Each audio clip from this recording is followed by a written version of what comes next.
Welcome here to Wake Up Call with Dan Tortora. I hope you're having yourselves a fantastic morning. This morning, we're, of course, here with you on Wake Up Call with Dan Tortora every Monday through Friday from 9 a.m. to 11 a.m. Eastern Time. And so a big time welcome to all of you here on Wake Up Call with Dan Tortora, wherever you are in the country and around the world. So up and down the East Coast, the Midwest, the West Coast, and all throughout the land. We appreciate you being here and being with us Monday through Friday from 9 a.m. to 11 a.m. Eastern Time, where sports truly meets that thing called life. Many thanks to each and every single one of you on Facebook.com/WakeUpCallDT, YouTube.com/WakeUpCallDT, and on WakeUpCallDT.podbean.com. So thank you for tuning into the show. We have an awesome broadcast set up here for you today, and always thrilled to have the man of the hour on the broadcast here with me, and the man of the hours, I should say, here on Wake Up Call with Dan Tortora on Thursdays, and that being the Papa Joe. And PJ joining me here on the broadcast. We got plenty to talk about today, and we will get into and start things off in our conversation on the World Series. That's why you see the Major League Baseball logo. And so Papa Joe inside of MonPazPopcorn.com's What's Poppin'. PJ will join me to talk about the World Series, which wrapped up yesterday. The World Series has been decided upon, and the victor being the Texas Rangers. So we'll discuss that and our thoughts on that, and of course my Diamondbacks as well as the Rangers going into the World Series and how everything ended up with the baseball season. Then we'll go into the college football Week 9. We'll take a look at our picks. How did we do last week? Then we'll jump into Week 10, make our selections for Week 10 as we get, and it's hard to believe, Week 10. By Week 12, folks, that's it. That's the end of the regular season. Then we go into conference championships and the bowl season from there. The college football playoff has started to make their picks and their rankers and continued their rigged Big Ten playoff system, and PJ and I could talk about that as well. And so we will get into all that with college football, as well as the ACC having a model that they created for 2023 through 2026, which has already changed with the institution of 3 more schools joining the ACC next season in SMU, Cal, and Stanford. They are going to change the model again, and PJ and I will talk about that. I wrote an article about it, so you can feel free to go to wakeupcalldt.com and read the article there today. And beyond that, we're going to get into the NFL and look at our picks from Week 8, make our picks from Week 9, and speak on the state of the Jacksonville Jaguars on the bye week. So with all of that being said, let's bring in the man of our Thursday broadcast, and that is PJ, Papa Joe. Papa Joe, how we doing? Good morning, Daniel. Everything's fine. And happy to have you here on the broadcast as always, and to have some time to obviously chat and talk about a bunch of different things that are going on in the sports world. Did you stay up for the World Series yesterday? Did you watch it until the end? No, because usually when I have the show, I usually go to bed early because I have to get up early and do some homework. So I just go to sleep earlier on Wednesday night. But I had my phone with me and I was reading, so I was going back and forth with, trying to pick up the scores and stuff. But no, eventually I fell asleep, so I didn't know the results until this morning. Yeah, and so getting to see this, like you said, taking a break and getting some sleep and, wanting to get up early and kind of research everything. When you woke up in the morning, were you surprised that it's done and that it's over? I mean, we look at the pitchers last night, and I mean, when we go in this back and forth game in the World Series, a Game 5 of the World Series, both of the pitchers played extremely well. The starting pitchers coming out here, Zach Gallen had the probably biggest game that he's had in his last few. He struggled a bit, but he found a way to get back to it. Eovaldi on one side was playing extremely well, got himself out of a bind many times, Nathan Eovaldi did, and then Zach Gallen had himself a fantastic, I think, 6 straight innings without a hit.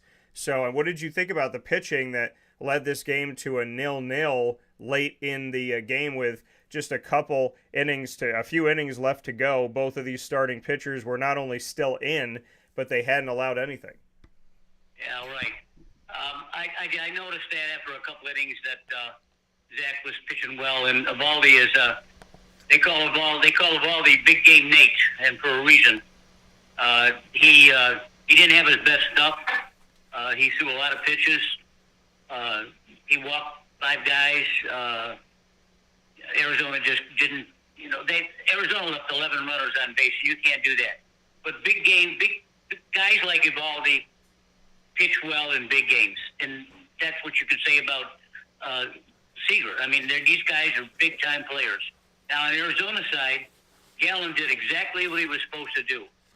He kept them in the game. He pitched well. He really had Texas off balance. He did a hell of a job. Frankly, I've only seen him pitch a couple times this year, and that's the best I've ever seen him pitch. But I knew that it was going to come down to him whether Arizona won game 4 or 3 or whatever. It doesn't matter. He was going to pitch game 5. No doubt in my mind. So he did it. I mean, he was awesome. He kept Texas off balance, and the only thing that I fault Zona with is that they didn't have timely hits.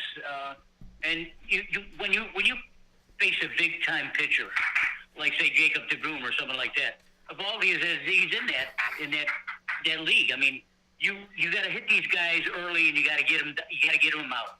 If you like Scherzer, if you score some runs on Scherzer in the first couple 3 innings, that's when you get him, because these guys get better as the game goes on. And Evaldi showed us his moxie by just not giving up.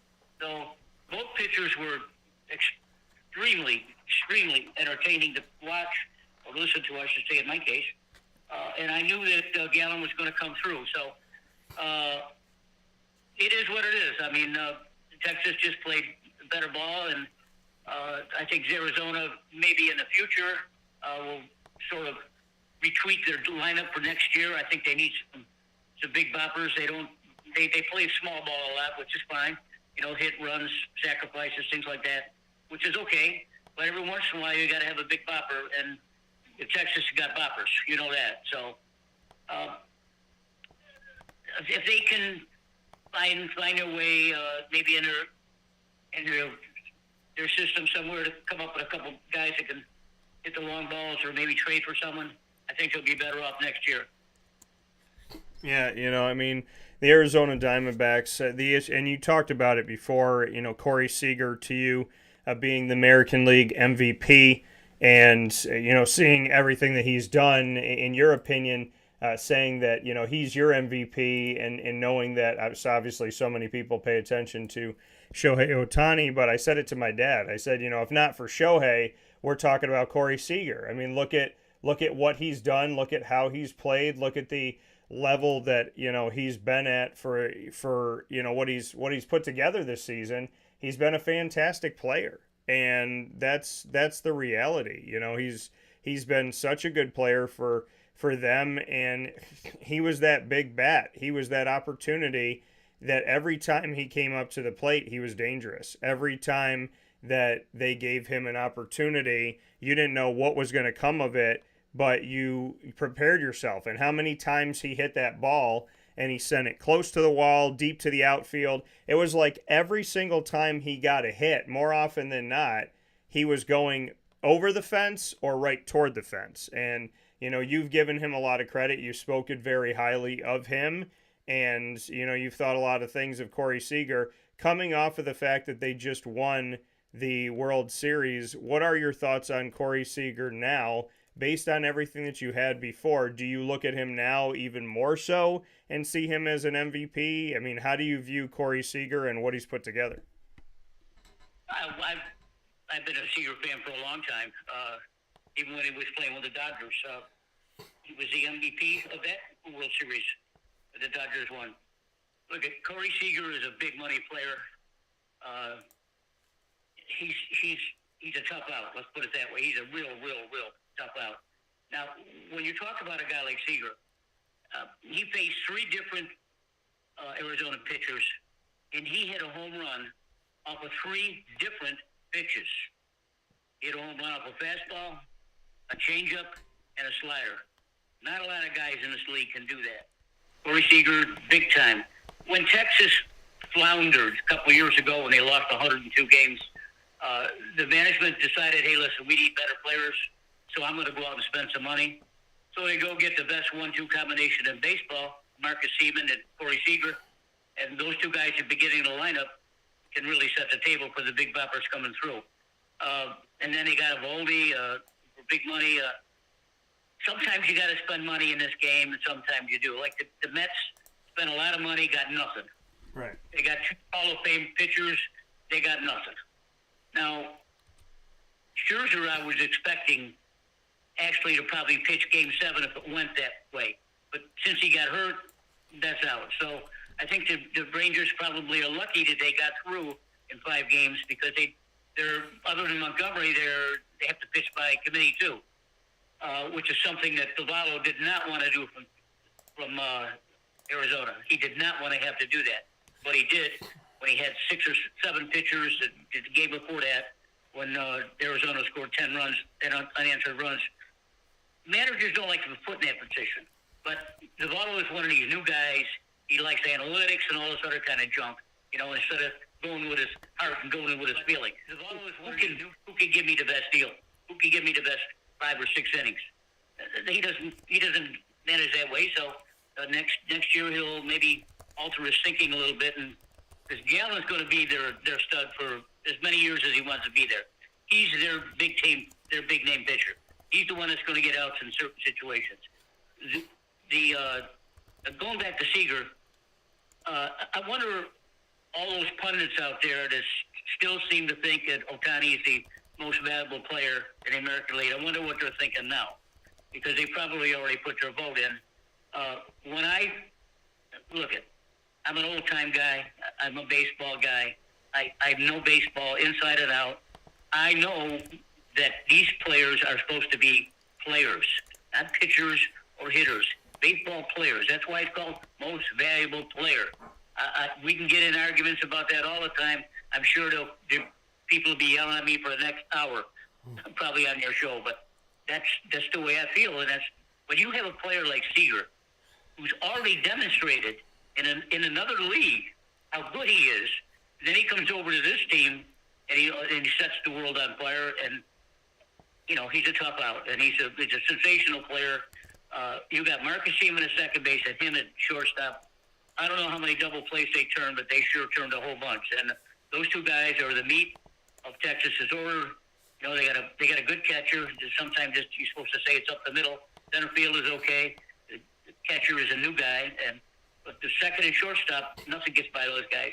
So Seager it's not.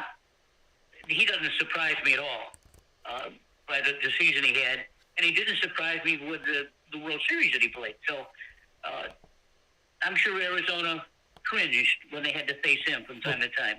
And when Gallen had a no-hitter going, and who's the guy that broke it up with Seager? Ground ball right through the middle. And then center field lets it go through his legs and all the way to the wall, and that was the end of the game. So Corey Seager is a big-time player, a big-money player, and these guys get paid a lot of money just to come through in situations the way he does. There's an awful lot of men that make multi-million dollars in this game of baseball, and they have to come through, and he's the one that does it. Yeah, and you talking about that and giving your thoughts on Corey Seager and what he's done. I mean, for anybody who hasn't watched Corey Seager or seen Corey Seager in any way, shape, or form, if you haven't paid attention to his season with the Texas Rangers and you didn't pay attention to his career before that, what you saw in this World Series, if you watched it for 5 minutes of him being out there, is that he is a dominant threat. People think about Aaron Judge when he comes up to the plate, the Yankees. When I think about a certain player coming up and saying to yourself, no matter where the game is at, if it's 0-0, if a team is up 2-0, if they're down 2-0, if they're down 5-0, if they're up 5-0, whatever that may be, when there's a certain player on a team that comes up that you're like, okay, this guy can change the game right now. Corey Seager is one of those guys. And if you didn't know that, now you know that. Now I know that. When he walks up to the plate up against the Diamondbacks, at any point in the series, whatever the lead is not for the Rangers, there was always going to be a chance for them to come back, to move forward, or to extend their lead because of Corey Seager. He was that guy that you almost thought they should just start walking him. They should just start getting him away from everything and, not even giving him the opportunity. And like I said, there's players over time that people think about, Mark McGwire and Sammy Sosa and Barry Bonds and Derek Jeter and Aaron Judge and so on, and Hideki Matsui and Shohei Ohtani and Mike Trout and so on and so forth. But when Corey Seager came up to bat, that's what I thought. I thought to myself, he is never an easy out. He's that guy you don't want to see. You want to pitch in such a way that you don't have to see him in the 8th or 9th inning. We know what he's done toward the end of a game. And he made the Diamondbacks pay like I'm sure made plenty pay over time. And I think that that's what we have to do, is we have to put Corey Seager in that class of when he steps up to the plate, he's one of those players in Major League Baseball that can change an entire game whenever he steps up. True. And Bruce Bochy knows that. And he knew that before he took this job. Look, after Bochy won 3 championships with the San Francisco Giants, I didn't think I would see him again because, he was in his, he's an older guy and he's just a baseball guy, not an analytical guy. He doesn't manage that way or coach that way. And he probably looked at this lineup and he says, damn, if they're going to offer me a job, I may want to check this out. So what he did is he took the job. When you got 2 guys at the top of your lineup, like Seaman and Seager, it sort of sets the table. You heard me say that term a lot. Sets the table for the big boppers coming through, Garcia and those boys. That's what Arizona's lacking. They certainly don't lack the grit because they play tough. They play good small ball, which I like. I like it a lot. Except when the time comes, you need a cruncher or 2 or 3. But Seager is the kind of player that sets the table, and he also clears the table. So he's that kind of a player. He's incredible. And so more power to the Rangers. They did what they had to do. They had some big-time players come through in big-time situations, and they're the champs. And Arizona can think about next year and plan. A lot of people said this Arizona team is young, and they didn't think that they were going to be here this quick. They thought the team was talented, but they didn't think that Arizona was going to get to the World Series. So I kept hearing from people they're ahead of schedule. They're ahead of schedule. Is that how you feel? Do you feel that this Arizona team is in fact ahead of schedule, quote unquote?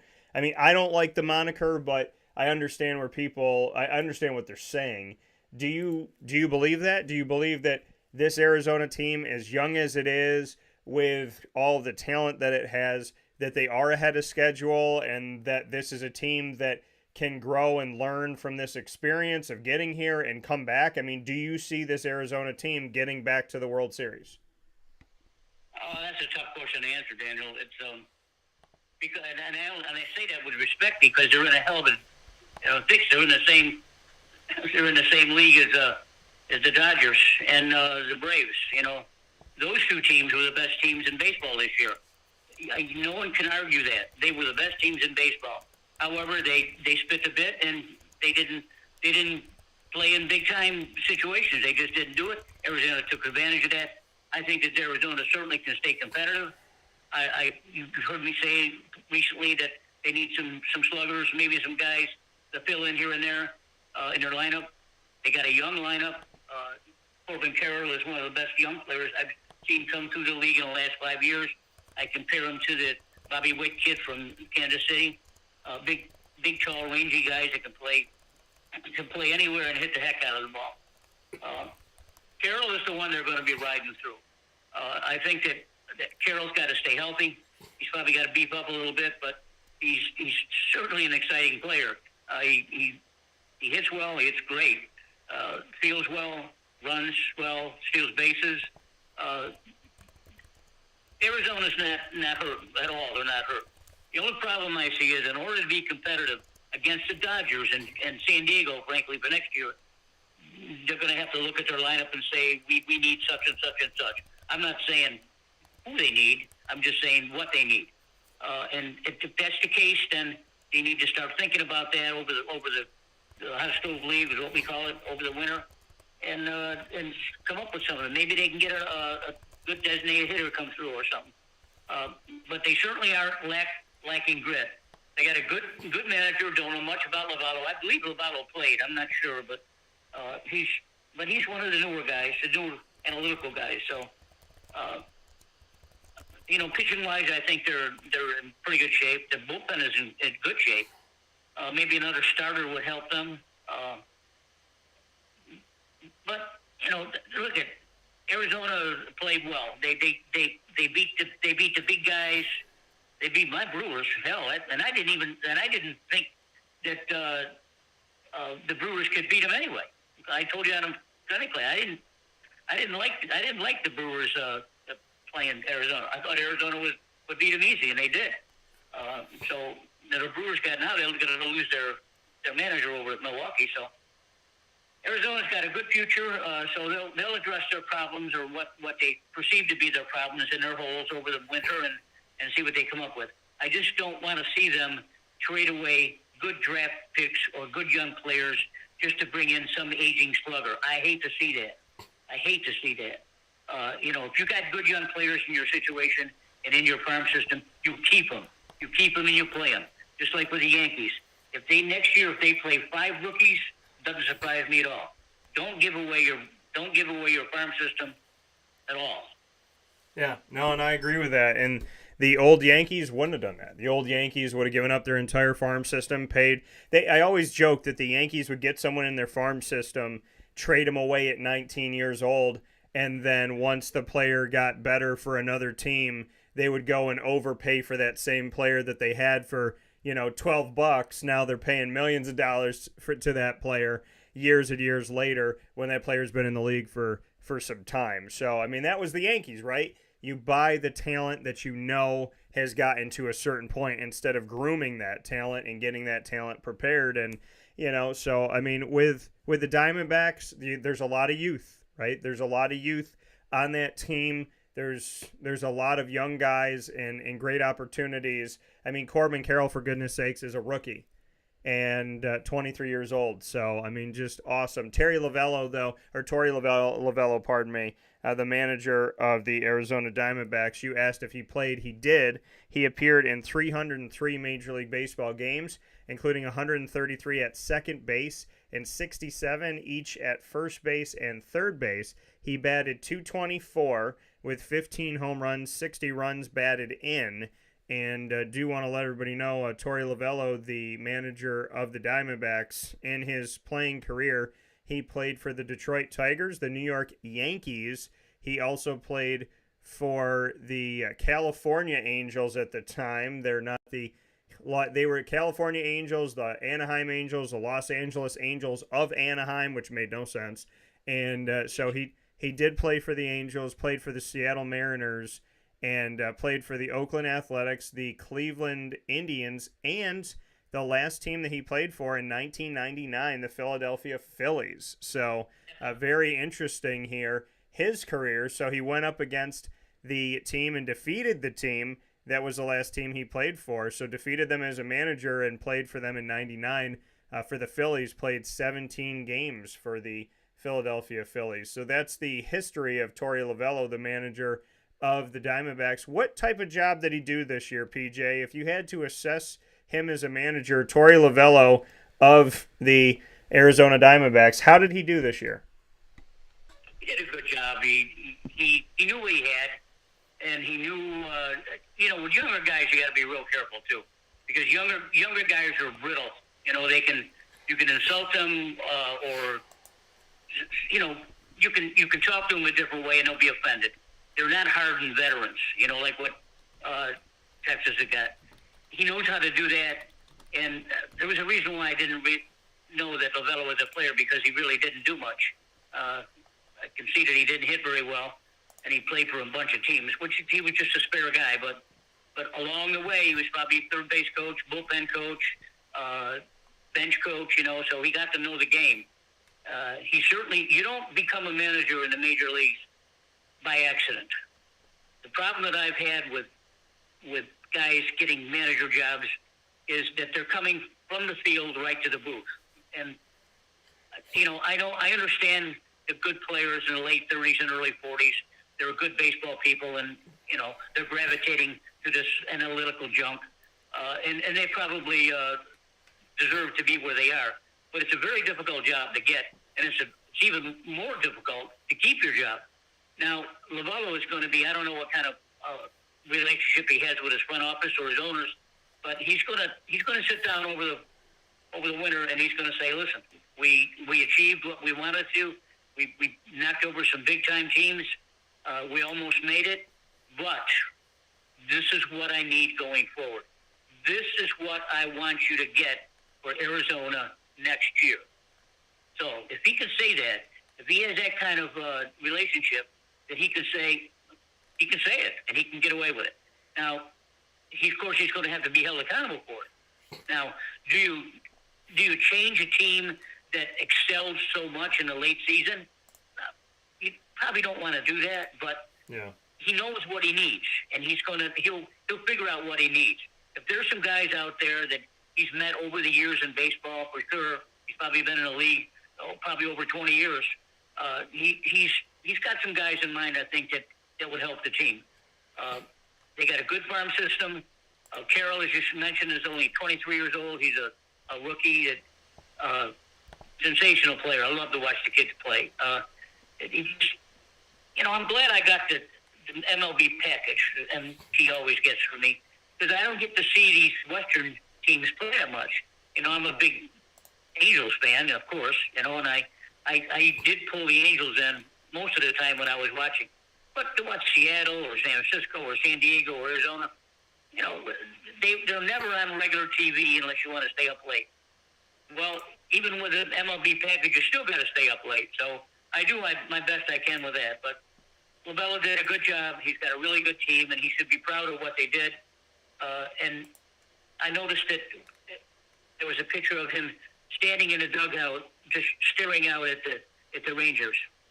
And I guarantee he's thinking, he says, what the hell have I got to do? What do I need to be where they are right now? What do I need? Do I need this? Do I need that? And he stood there for the longest time because he didn't want to leave, because he was trying to figure out what it is he needs. Yeah, and he will. Torey Lovello, the the manager for the Arizona Diamondbacks, and speaking on them this morning here with Papa Joe. I mean, listen, I couldn't be more proud of the work that he's done, the work that he put forward. He gave so much to this team. This team gave so much. I mean, for goodness sakes, Alek Thomas and the big hits that he had at times, as well as the plays that he made in the outfield. Lourdes Gurriel Jr., he saved 2 home runs last night alone. Then you look at Corbin Carroll, who, again and again and again, and his bat got quiet for a couple games in Arizona in Game 3 and Game 4, but then he started to wake up a bit last night to seeing, there's so much. Christian Walker, I know that he struggled in hitting the last couple games, but he got on base yesterday, and he's brought a lot to the game. He had 2 incredible outs in this series at first base, plays that he made barehanded, and just catching the ball instead of with his glove, with his bare hand, and being able to get the out at first. And then at one point taking a pass that came to taking the ball coming into him, he laid down on the ground, caught the ball, and had his cleat on the bag to get somebody out. So, looking at what Christian Walker's done in this run to the World Series has been incredible. The defense, I still don't think, they got some credit last night, but I still think people need to talk more about how good Arizona's defense has been, and in this postseason has had incredible moments, and they've hung with anybody, hence why they're in the World Series. To, Evan Longoria, who, I first heard his name with the Tampa Bay Rays, and here he is playing as long as he's played, and he's come up big, and he had a huge play. And I go back to, him saving one, if not two runs against the Milwaukee Brewers in the wild card round of this postseason for the Arizona Diamondbacks. I mean, Geraldo Perdomo and Ketel Marte. I mean, for goodness sakes, he has now set the longest active, not the longest active streak, the longest streak ever. He has set the longest streak of games in the postseason with a hit. So to go consecutive games with at least one hit in Major League Baseball's postseason, he is now the owner of the record. He met and surpassed the record of consecutive games with a hit in the postseason. And so big time shout out to Ketel Marte.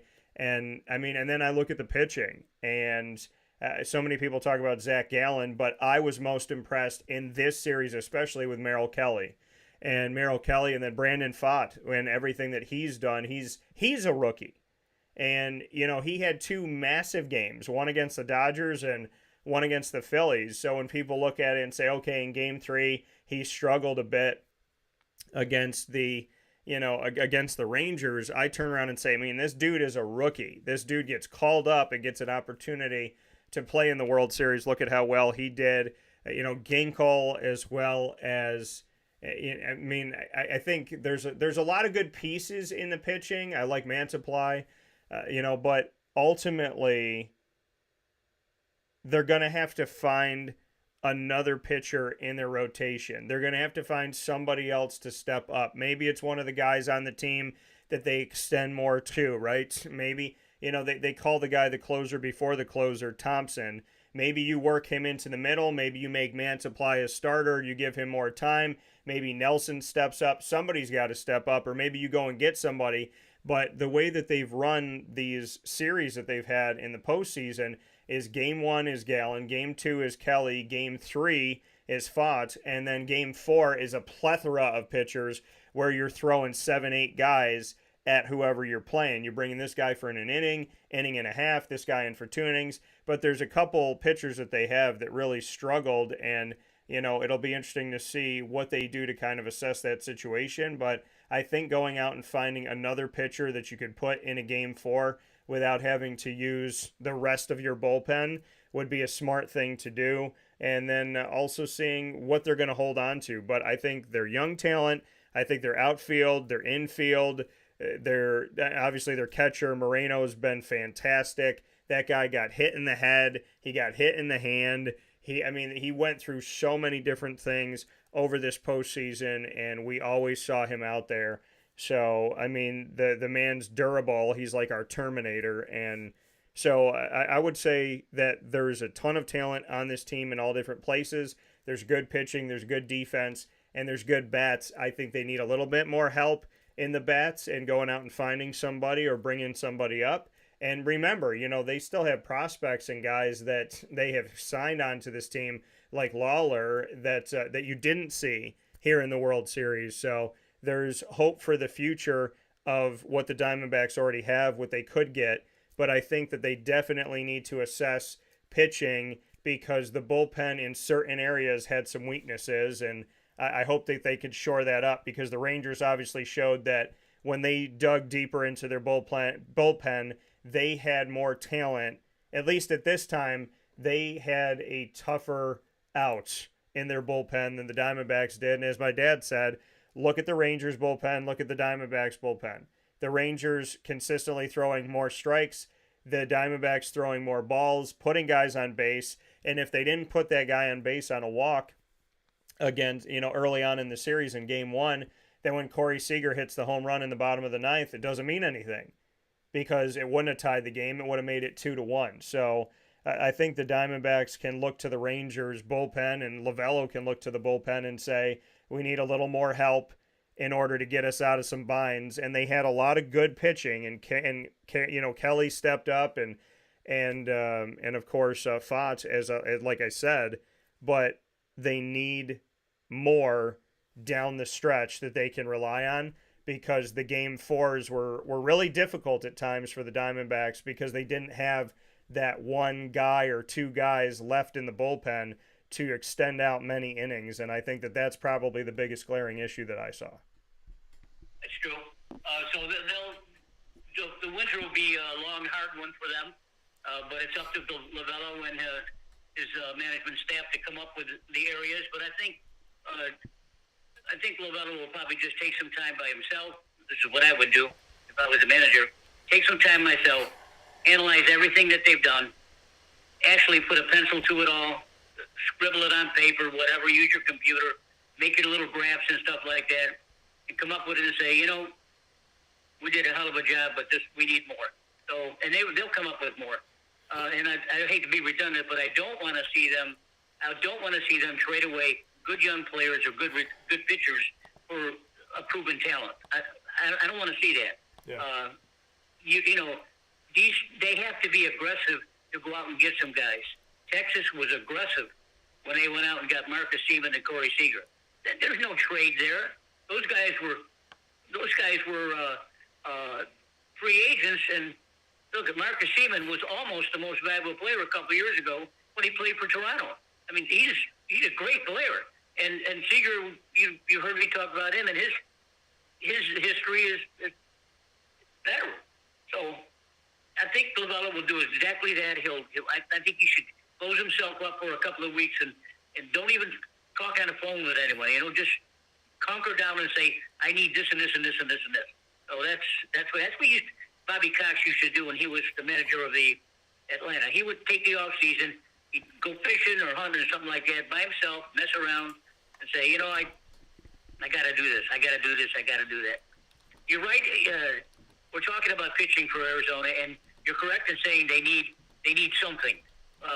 Typically, good, strong baseball teams have three good starting pitchers, at least 2.5. And they're probably going to have to, outside of Kelly and Gallen, they're going to have to look for someone. I don't think that person is on their staff. There may be someone coming up, but again, you don't want to have a rookie come in and be the automatic number 3 pitcher in the league. I mean, that'll frighten the hell out of them, scare the hell out of them. That's not going to work. So they may have to go out and get that pitcher. As hitting, they need to get some guys that can hit the long ball in timely moments to be able to pull games out like what we just saw a couple of days ago or leaving last night. Now, they were like deer in headlights last night when Lovaldi was nibbling the corners. He's doing this and doing that and doing that, striking guys out. He gave up walks, he gave up hits, but he didn't let anyone cross the plate. Yeah. And the more Arizona got involved in that, the more they swung at bad pitches. You can't do that. You got to sit back. You got to be patient. A guy like Eovaldi, you got it when he's there in the first couple of innings. You got to knock him out, and they didn't do that. And they'll address that over the year, and I'm sure they'll come up with some sluggers that they can use and another pitcher. But all in all, they did a great job, and they should be very proud. Yeah, no, and I agree. I mean, I think the Diamondbacks should be extremely proud of, proud of the work that they've done and everything that they brought forward. Listen, I'm up here this morning. I'm in my studio. I'm wearing my Diamondbacks World Series hat. I'm wearing my Diamondbacks World Series sweatshirt, which is the same sweatshirt that they wore in the dugout. I'm a fan. I've been a fan since 1998. As a broadcaster, I'm impartial. As a broadcaster, listen, the Rangers were the better team. They were better in pitching, for the most part, and they were obviously better in hitting. They were better in their poise. And the Diamondbacks can learn from this. As a broadcaster, all the respect in the world to the Rangers and the Diamondbacks for making it this far. As a fan, I love my Diamondbacks. I purposefully wore all this stuff today. I don't care what anybody says because I think a true fan gets up in the morning after a 2-14 NFL or 2-15 NFL season and puts their stuff on again. Gets up after your team loses the World Series and puts your stuff on again. Gets up after your team loses in the first round of the NBA playoffs and puts your stuff on again. I wear Raptors gear all year long. I wear Jaguars stuff all year long. My Diamondback stuff, I wear it throughout the year, but I realized I didn't have enough. Not that I didn't have enough. I didn't have a ton of Diamondback stuff like I have of like the Jaguars and the Raptors. So what did I go out and do? I bought almost everything they have in the team store down in Arizona. And Now, I got Diamondback stuff for days. And I appreciate that, but I'm going to continue to wear it because I'm proud. I'm proud. 28 franchises sat at home and they watched the World Series, or they didn't. They did something else. But 28 teams were home. 28. 28 teams, and so many of those teams were quote unquote better than Arizona. The Dodgers, the Brewers, the Phillies, teams that they went through, right? The Braves, who didn't even get there. And the Diamondbacks proved to me a lot of things. It's one of the greatest moments of my life. I waited 22 years to see them make the World Series again. And not only did they make the World Series, but I've never been to the western part of the United States. Check that off the bucket list. Never been to Chase Field. Check that off the bucket list. Never saw the Arizona Diamondbacks play in their home. Check that off the bucket list. And bring my father to the World Series. And be one of the few people that could say that they went to any World Series ever in the history of mankind. Check that box off. So when people say to me, how do you feel? Are you okay? I went to the World Series with my dad. I got to celebrate and bring people with me. I got to meet Diamondback fans. I got to go to a place where it wasn't weird. Papa Joe, do you know how crazy it was for me to go to a place where I wasn't the only one wearing a Diamondback shirt? Where I wasn't the only one wearing a Diamondback hat? I'm surrounded by thousands of people, almost 50,000 people at Game 3, and so many of them Diamondback fans, the majority of them Diamondback fans. And when the game ended, PJ, this was one of the greatest things that I will take with me forever because it's an added bonus. I'm going to be a Diamondback fan no matter what.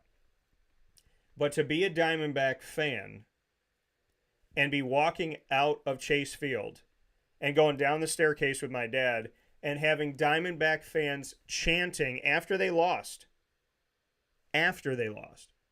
let's go D-backs. We'll get it. We got it. We're going to be okay. We'll get them in 6. We've done it before. We'll do it again.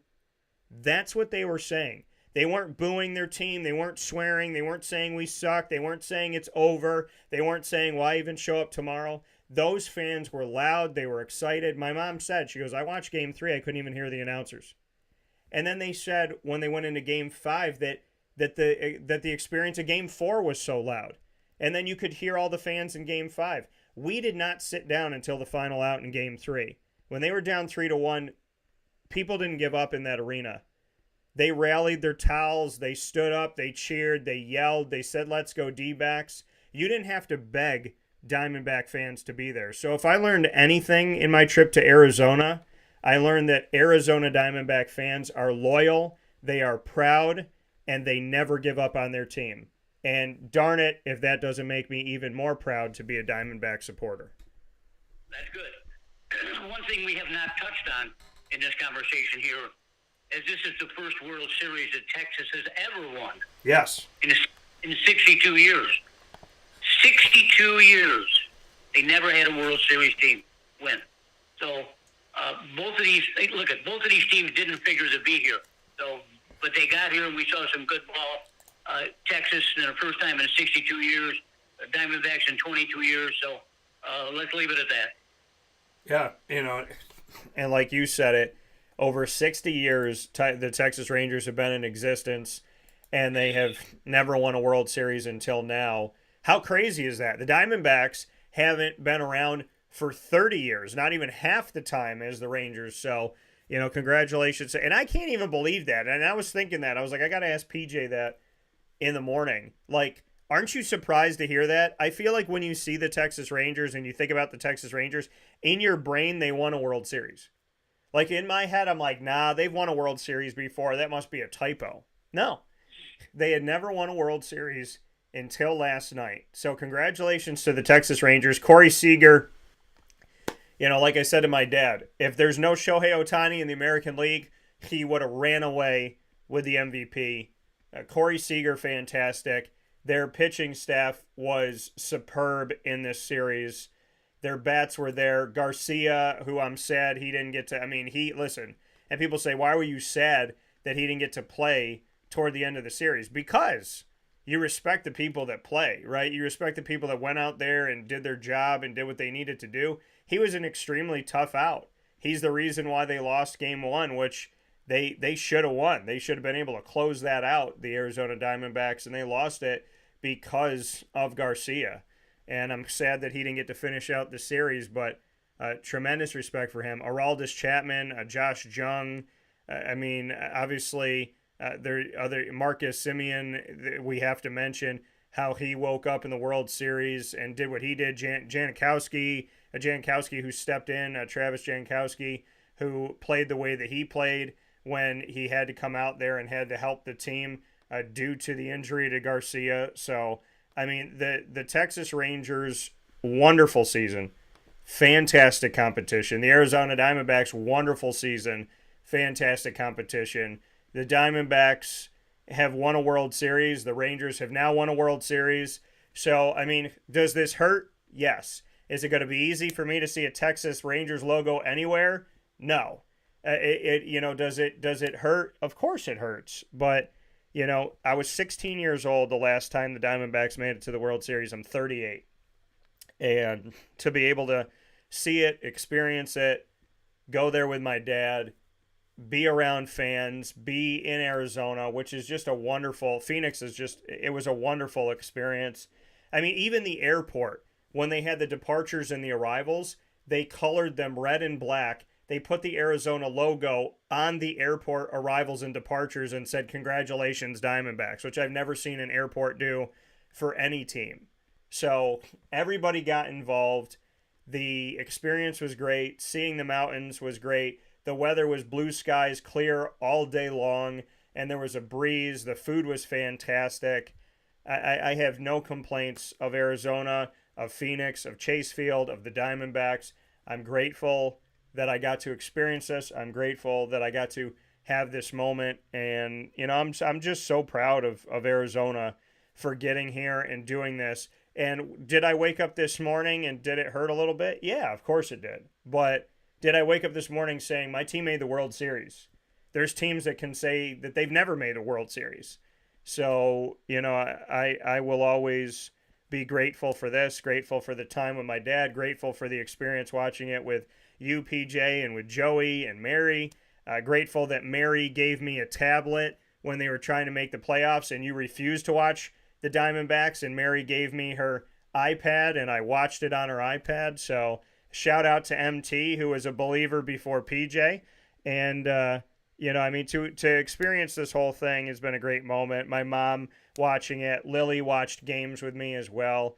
And, I have nothing but kind words for the Texas Rangers and the absolutely wonderful season they had, and nothing but kind words for the Arizona Diamondbacks. And PJ, I guess the good thing about baseball and the fact that I'm so into it now more than ever is that I joke that baseball ends and it begins 5 days later, but there's truth to that. It ends in November, and by February we're back in it. And I got to tell you, I can't wait for spring training because I'm already ready for the Diamondbacks to get back to the playoffs. I know this is my favorite sport, and I follow it. I follow it very closely, and it's sad for me to see the season end. Frankly, I was actually being a little selfish. I was hoping that maybe Arizona could pull it off so they could go back to Texas and play another game, because I wanted to see another game or hear another game. But it is what it is. Spring training will be right around the corner. These guys will be ready to go. They'll be working out during the off season, and Lavella's got a lot of work to do over the winter holidays. So we'll wait for it to happen in the spring. Can I finally assume that you have some respect for my Diamondbacks now? I never did. I never not have any respect. I have respect for all teams. I just didn't think that they were good enough to win, and they weren't. But I like the team. I certainly like the team, and I love the Corbin Carroll case. This kid is a breath of fresh air to come through. Look at you're not. I'm an old time guy, and I'm on this side of the country. I can't watch all the games from the other side of the country when I'm trying to pull through the Angels. I just can't do it. I can't stay up enough to look at them all. But they're a good team, and they'll bounce back next year with a good season. Yeah, no, I definitely hope so. And like I said, I'm proud. I'm proud to see everything that they've done. I'm proud to see the accomplishments they made. And I hope that this young team stays together. I hope that they keep everything that is great about this team, which I don't even know how they could get rid of anybody because I've loved everybody on this team. And Tommy Pham, who I didn't mention, and Paul Sewald, and so on and so forth. I don't want to forget anybody here, but I definitely,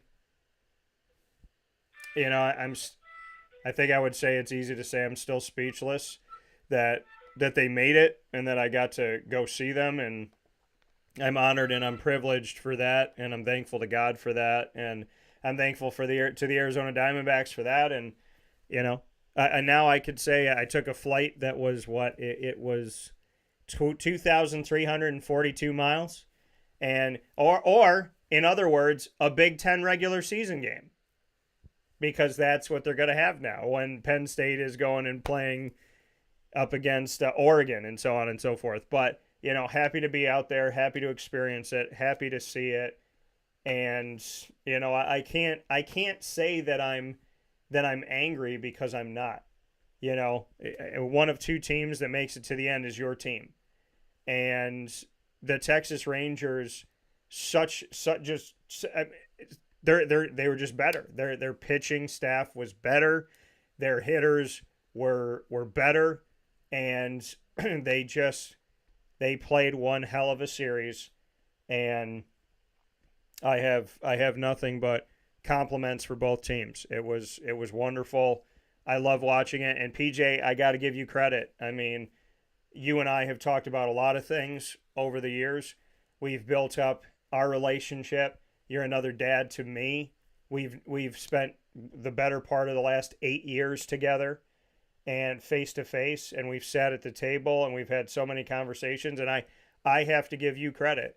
You're the reason why I am so into baseball, why I say so much about baseball, why I know things, why I challenge things. I mean, my connection to the world of baseball has grown because of you. And so the love that I have, I'm spoiled because, I got my dad who was always into baseball and wanted me to get into it. And we got to experience the World Series together and have this monumental memory. And then I have another dad in my life in you.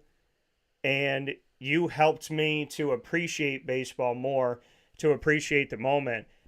I can't thank you enough that I wouldn't be the baseball fan that I am today. I've always been a Diamondback fan, but I wouldn't be the overall baseball fan I am today if not for you and if not for our conversations and our time and your knowledge and your wisdom and you're just, being a well of information. So I have to thank you because I experienced baseball the last 2 years so differently because of you. So thank you for that. Thank you, Daniel. That's a nice compliment. And I have helped you over the years, I'm sure. But, you being a broadcaster, a sports broadcaster, I don't know how other broadcasters do it, but it's impossible for one broadcaster to know everything about every sport. I don't know how these guys can do it. Some of them are football guys, some are baseball guys, some are basketball guys, but to have a working knowledge of every sport and you talk about it, it can't be done. It's too hard. It's too much to learn. There's too much to know. Which is why I'm glad you settled on baseball after me helping you over the years. But you had a good base anyway. So of course you were talking about with Joe a lot too. But baseball to me was ingrained years ago. I used to go down to the Little League field on the other side of Lincourt Junior High School and watch my buds play down there. I didn't play because my dad wouldn't play catch with me and bat and stuff like that, so I had to do it on my own. And I was afraid to go out after those guys, and so I had to play sandlot ball. But I was a killer sandlot player, I'll tell you that. I won yard a lot of times in my sandlot day. But baseball is ingrained in me, and I like it. And I'm glad that you gravitated to it, and you've done a good job learning it and certainly espousing about it. And now you can call yourself a baseball broadcaster persona because you've done that. No, and I appreciate it, and I value getting to know sport. I mean, here on Wake Up Call, we have covered crew, bowling, tennis, lacrosse, soccer, hockey, football, basketball, baseball, volleyball, softball, field hockey. It's like you name it. For the most part, it was swimming and diving. We've covered it, and that's awesome because growing up as a kid, I believe that everybody has a story to tell, and that's why this has happened the way that it's happened. Because a bowling team will come up to me and say, "Well, track and field. I want to mention them as well, cross country." But a bowling team will come up to me and say, "Nobody wants to interview us. Why would you want to talk to us?" And I said, "You have a story to tell." Swimming and diving, you have a story to tell. I have some of the best conversations I've ever had on Wake Up Call came from walk-ons on a basketball team, came from, a crew team that thought, who wants to talk to us? We're a crew team, and why wouldn't we want to talk to you? So, I don't know what other broadcasters are doing, and frankly, I don't care. I know what I'm doing because it's what I can control, and what I can control is learning and admitting when I don't know something, admitting when I can grow and I can blossom. And I've said it for years, Papa Joe gives me more credit than I deserve, and I'm trying to earn that credit. And so hopefully, in the conversations we've had here on Wake Up Call to all of you around the world, we have had those conversations about a bunch of different things, and we've involved so many different sports and players and teams, and but to me, it's beautiful. I mean, I have such a love growing for baseball that I can see myself watching it for the rest of my life. And in the past, I used to watch it. Golf too. I want to mention golf, but for baseball and horse racing because of PJ. But in the world of baseball, I would watch games and be like, man, these games are so long. They're so long. And then that turned into me last night going like, I don't want to talk to anybody. I don't want anybody around me. I'm going to watch the baseball game at my house with Lily, just us. I'm going to have dinner, and I'm going to sit in front of the TV in silence. And I did. And, I have such a love for the Diamondbacks, but now I have such a love for baseball. And I can't wait for the season to start. And that's really exciting for me for all of that. And I'm in a unique time period because within the last couple days, my Anaheim Ducks, my Toronto Raptors, my Syracuse Orange, and my Jacksonville Jaguars and the Arizona Diamondbacks, Raptors, Ducks, Jaguars, and Syracuse football and basketball are all playing at the same time. So I got to see all of my teams converge on one part of the season for everybody. And that's such a cool thing for me. So much love to all my teams. Now I could say I've been to all of your stadiums and or arenas, and I'm very grateful for that. Arizona, Jacksonville, Toronto, and, I'm hoping the best. So a lot of good stuff coming up, a lot of conversation to be had here on Wake Up Call with Dan Tortora. By the way, Jacob deGrom got himself a World Series ring, and so did Max Scherzer. So 2 former Mets have now won a World Series, folks. So put that in your pipe and smoke it. We'll take a step aside on Wake Up Call. When we come back, we'll shift gears to another field. PJ and I will cover college football and the NFL, as well as the Jaguars at the bye week, 6-2, owners of the second best record in the National Football League. We'll talk about all of that right after this, where sports meets life on Wake Up Call with Dan Tortora. Stay with us.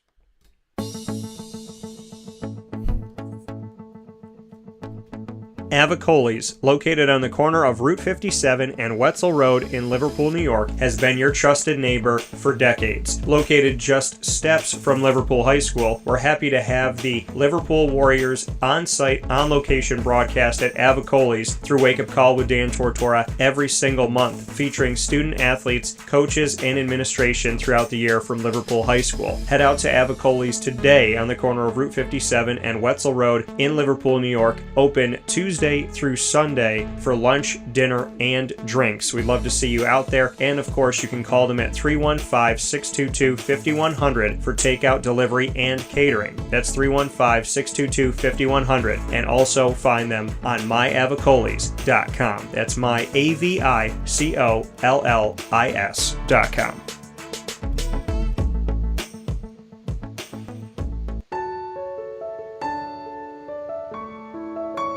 Having peace of mind when you're out of town that your furry-loving friend is safe and sound means taking them to Canine Campground, because we all know that when it comes to the love of our pets, it goes well beyond the call of duty to make sure they're safe and sound. Right, Lily?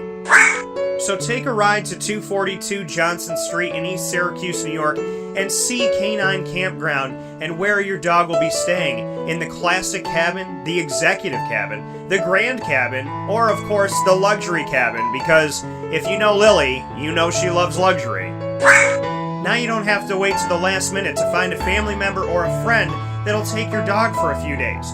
Call Canine Campground at 315-299-4013. That's 315-299-4013. Their drop-off and pickup times are Monday through Sunday. Check K9campground.com for more information. That's the letter K, the number 9, and campground spelled with a K.com. K9campground.com. When you're going out of town, bring your dog to Canine Campground.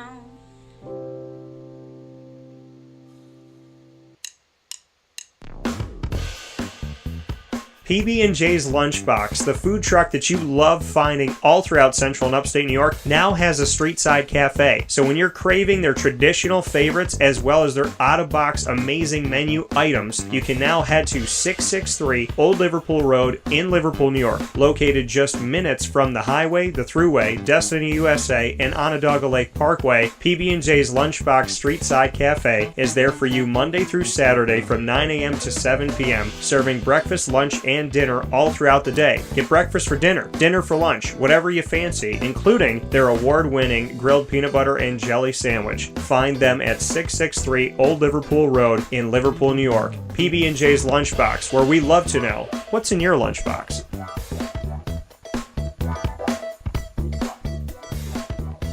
This is a special message from 317 at Montgomery restaurant owner Joel Carpenter. Open Tuesday through Saturday for your dining pleasure on 317 Montgomery Street in Syracuse, New York. We wanted to be a part of the resurgence of Syracuse. We saw a lot of money being put into bringing people back downtown and thought that, we'd like to be a part of that. I love putting together a good dish where people see it first, they fall in love with it, and then it tastes just as good as it looks. We want to provide the best food in Syracuse that we possibly can, and we want you to leave here talking to your family, your friends about what you had to eat first and foremost, but also our service, and to walk out feeling like you're part of our family. I work out in the front of the house a lot, and I love walking to every single table, asking them how everything is, and people looking at me and smiling and saying, this is the most amazing short rib I've ever had. This is the most amazing filet I've ever had. And Donna is great. Sarah's amazing. Thank you for coming over and talking to us. And then them just being truly happy for the experience that they've gotten. 317 at Montgomery Restaurant, part of the fabric of downtown Syracuse, located on 317 Montgomery Street in Syracuse, New York. Open Tuesday through Saturday for a unique and memorable dining experience.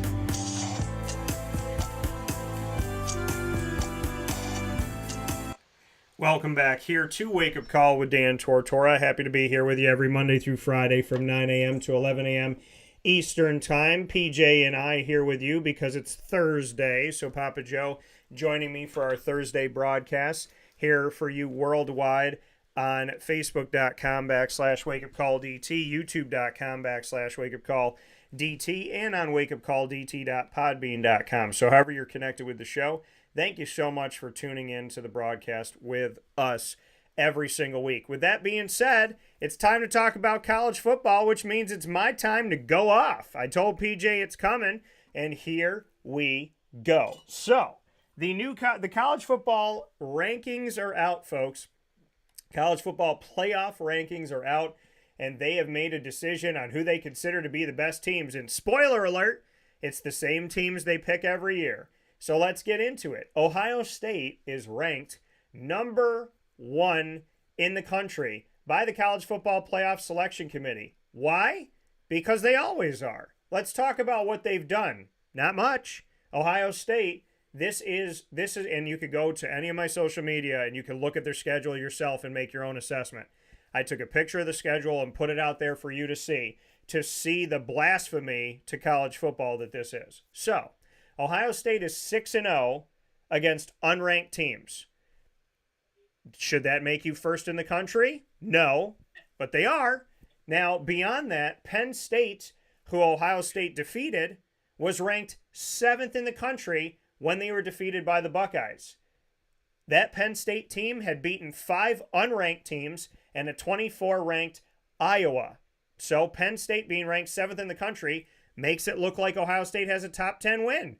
But they don't. Why? Because Penn State had beaten 5 unranked teams and a 24-ranked Iowa. Does that deserve 7? No. So let's stop talking about that being a great win. Then they defeated Notre Dame. Notre Dame was ranked 9th in the country at the time. Who did Notre Dame play to be ranked 9th in the country? Well, I'm so glad you asked. 4 unranked teams. So Ohio State beat a 9th-ranked Notre Dame team that had beaten unranked teams. So that means nothing to me. They defeated Penn State, who beat 5 unranked teams and a 24-ranked Iowa, which that means next to nothing to me. So Ohio State is 8-0 after playing 6 unranked teams and then beating 2 teams ranked in the top 10 that beat unranked teams. So apparently all you have to do is beat a team that beat an unranked team, and that'll make you ranked higher. That doesn't work for any other conference, but it works for the Big Ten. Michigan's is even more egregious of a party foul. Michigan is not only a top 10 team, but they're ranked 3rd in the college football playoff rankings. Who have they played this year? Oh, I'll read it to you. East Carolina, who's 1-7, unranked. UNLV, unranked. Bowling Green, unranked. Rutgers, unranked. Nebraska, unranked. Minnesota, unranked. Indiana, unranked. Michigan State, unranked. Oh, Dan, they're beating them. They're scoring 30, blah, blah, blah. Their defense is good. Their offense is good. Yeah, because they're playing Cupcake City. Why don't you just go to Lincourt Bakery and buy a dozen donuts? Because that's what this looks like. They got a couple more games to go, and you got almost a baker's dozen. You almost got 13 Cupcake Cities here. This is absolutely ridiculous. They are 8-0 against unranked teams. Stop the presses. This team must be in the college football playoff. Give me a break.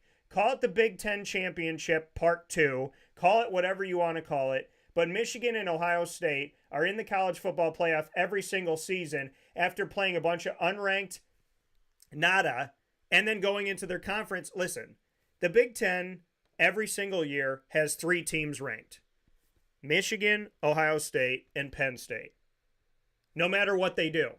They're ranked at the beginning of the season 2 and 3. Look at this year. As long as they win, they're going to stay there. Wherever they were put, they're going to stay. And that's reality. As long as they don't lose, they're not going to take them out of the top 4. They said Florida State is barely getting by, barely holding on by the skin of their teeth. Florida State has an easy schedule, they said. They got an easy last few games, they said. They would be lucky to be in the college football playoff, these idiot no-minds have said. And Georgia, they said the SEC this year is not that good. It's not that good this year. The SEC is a down year for what we expect the SEC to be. Give me a break. If all you have to do to get in the college football playoff is play a bunch of unranked teams and then play a bunch of teams that are ranked too high that have only played other unranked teams, then guess what? Syracuse should be in the college football playoff a couple years ago in 2018. There's a lot of teams. Coastal Carolina should be in the college football playoff. Half of the American Athletic Conference should be in the college football playoff. Michigan, I'm tired of hearing Michigan and Ohio State. They're so good, Dan. They're going to change the world, Dan. No, they're not. Ohio State won the first college football playoff. They haven't won one since. They put up a goose egg against Clemson in the college football playoff. Michigan hasn't won the college football playoff. They got manhandled by Georgia. Notre Dame has been an embarrassment to the college football playoff the 2 years they've been in. This Big Ten plus Notre Dame rule that they're going to get in, they're going to be in the top 10, and they're going to argue for them. Oh, that's a quality loss. Oh, that's a quality. Clemson is out, right? They got 4 losses. Nobody's talking about Clemson. But Michigan played nobody. 8 unranked teams. And you're telling me that Michigan is the 3rd best team in the country and that Florida State should be happy to be there? Florida State played Clemson. Florida State played LSU. Florida State played Duke. Why are we having conversations like this? And you're telling me that Georgia is playing in a weaker SEC?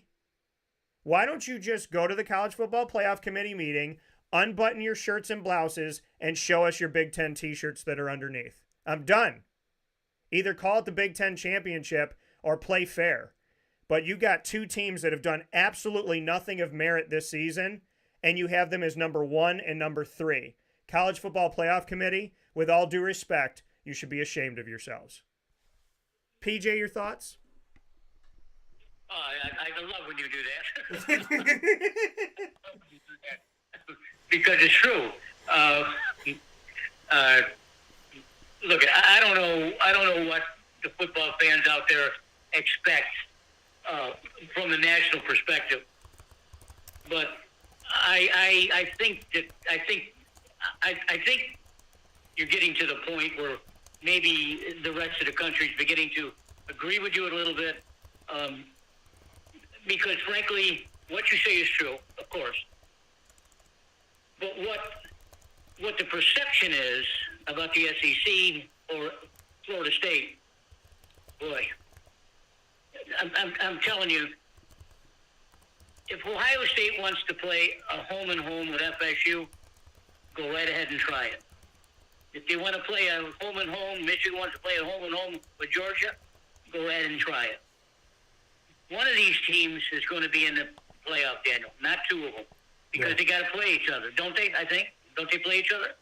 Yeah, and that's the thing, is they play each other at the end of the season, and they go, oh, it's a matchup of the top 3 teams in the country. No, it's not. It's a matchup of the 2 teams that you ranked in the top 3 in the country. They're not the top 3 best teams in the nation. They're the teams that are ranked there. Put Michigan and Ohio State in the SEC. Tell me that they're going to beat Kentucky, Florida, Georgia, Alabama, Auburn, Texas A&M, Arkansas. They're not going to beat all those teams. If you're in the Big Ten, you can play, like, look at their, and this is the thing. I know people don't like facts in today's America. I know facts make people allergic, but facts, which is what I live in as a broadcaster, because I believe when you are a broadcaster and you're giving, or in any world, when you're giving a case, you present your hypothesis, you present your opinion, but you back it up with factual evidence. Look at Michigan and Ohio State's last few seasons. Look at who they played that's ranked at the time of play. It's typically no one outside of their conference, and inside of their conference, it's always the same teams. And look at their record. You can't say Penn State is a 7th-ranked team and Notre Dame's a 9th-ranked team and they beat them. You can't simply say that. You have to look at it and say Penn State is ranked 7th unfairly. Notre Dame is ranked 9th unfairly. So the wins that they have against them are ballooned because of this unfair treatment that the Big Ten and Notre Dame receive. Notre Dame might as well join the Big Ten because they're treated the same way. Michigan State a couple of years ago lost to Purdue. Purdue is not ranked in the top 25. They put Purdue in the rankings the week after they defeated, or a couple days after they defeated Michigan State. They put them in the rankings to make it look like Michigan State lost to a good team. The next week, they took them out of the rankings. Pay attention, folks. Pay attention to things that are happening. When COVID was going on and the Big Ten didn't play for the first 6 weeks of the season, they ranked them. At 0-0, they put Ohio State in the top 8. They put Penn State in. They put Michigan in. Michigan did not play a game. UCF won their game, and Michigan jumped over UCF with a record of 0-0. They went up 4 spots. How does a team who has not played go up 4 spots in the polls? If you didn't believe that college football is rigged to support the Big Ten, then you didn't pay attention to 2020. Because in the COVID year, they were moving up the rankings without playing a game. How do you go 0-0 and get in the rankings and then move up the rankings? How do you move above teams that are playing? It doesn't make any sense. If you didn't believe me, then in 2020, you really had no choice but to believe me if you had eyes and ears. And then beyond that, look at it now. From year to year, they do not play anybody out of conference for the most part.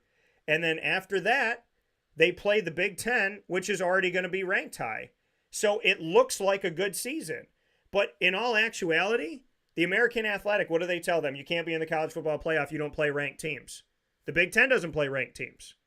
So you can't make that argument. You can't make that argument with the Sun Belt, but they do with the Big Ten because they want you to believe that Ohio State and Michigan are so good that even though they don't play good teams, that if they played good teams in this fantasy world that doesn't exist, if they played them somewhere, they would beat them. How about this? Play them. The American Athletic Conference this year played Alabama, Georgia. They played the Big Ten. They played the SEC. They played the Pac-12. They played the ACC. If I told you the schedule, which will be up tomorrow when the commissioner joins the show, Mike Oresco said, if anything, they played too many games against these fantastic teams. Michigan and Ohio State don't play them. They play Notre Dame because they know they can beat them. That's why they play Notre Dame. Notre Dame is ranked in the top 10 every single year for no reason. No good reason, because they're Notre Dame. It's like the Yankees every year going, well, they're going to win the World Series. And so Notre Dame is there. Why? There's no reason.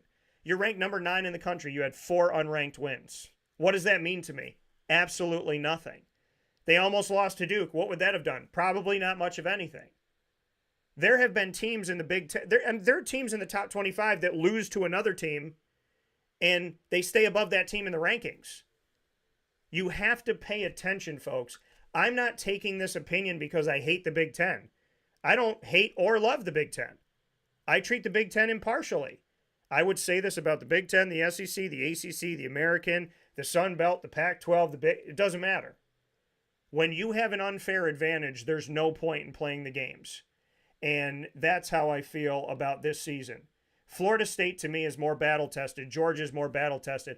Alabama, even though I know that they're not undefeated, they're more battle-tested. Florida's more battle-tested. There's so many teams out there. Oklahoma's more battle-tested than Michigan and Ohio State. But when you create an atmosphere that makes them look good, as long as they win, you're going to say, well, look we predicted that they would be a great team, and look they're undefeated. But if Syracuse went undefeated against 12 unranked teams, they wouldn't even be in the top 15. So unless you're prepared to put Syracuse in the college football playoff back in 2018, stop talking to me about Michigan and Ohio State. That's true. You know, there are a lot of one-loss teams in the country. I think you can put Oregon and Washington and that conversation too. Alabama, of course. I do have to admit that the SEC, from top to bottom, is not as strong as it has been in the last couple of years, mainly because Florida can't play with the big boys anymore. Not yet. Kentucky and Tennessee are real close. Look, when you play an SEC schedule, Florida has the second toughest schedule in the nation. Look it up, folks. And it doesn't get any easier for them either. So what Daniel is saying is correct, because the Big Ten does not choose to play tougher teams outside of their own conference. Oh, they have to play their own conference because it has to be balanced. Well, it's not going to be balanced, not with those two teams, Ohio State and Michigan, doing what they do. I'll tell you, I put $1,000 right now. If FSU played Michigan right now in a neutral area, they would win by 3 touchdowns. You know, Daniel is right. You got to look at the whole body of work. You got to look at a lot more than just those 2 or 3 teams. Penn State, hey, good team, great. They're not a top 10 team, but they battled well against those two teams. So, and again, if you put Oregon and the speed that they showed on the field when I saw their one game against Colorado, their speed would stop a very slow Ohio State team. Look at football is a very difficult game to play, and when you have speed in your lineup, in your team, you're going to beat a lot more teams than you're going to lose to. So you got to look at it. When Alabama was winning all those games years ago and still is winning games, LSU, Mr. Kelly's now trying to he understands now what speed is because he's at LSU now. I guarantee he's recruiting speed. Yeah. I always used to equate, what was his name? Bo Schembechler or something like that. Ohio State, 3 yards in a cloud of dust. That's what I remember the Big Ten teams doing. Now, of course, they've opened up a lot, and they're passing a lot more. But you're right, they only have to win 2 or 3 very important games to be included in this conversation we're having. If they go 11-0 or 10-0 or 10-1, good, more power to them. They'll go to a good bowl and make a lot of money. But the other teams that we've mentioned with one loss are certainly going to be thought of until the NCAA gets off their butt and comes up with a fair system where you can play 6 or 8 teams at the end of the season to come up with a college championship. We're going to have this conversation. We are against the rest of the country all the time because the people they won't listen. So the NCAA, you got to move it because if you screw this one up this year, they're really going to be after your head. Yeah, I mean, the reality of it all is Michigan and Ohio State will be ranked in the top 10 next season in 2024, and I already know that. I shouldn't know that.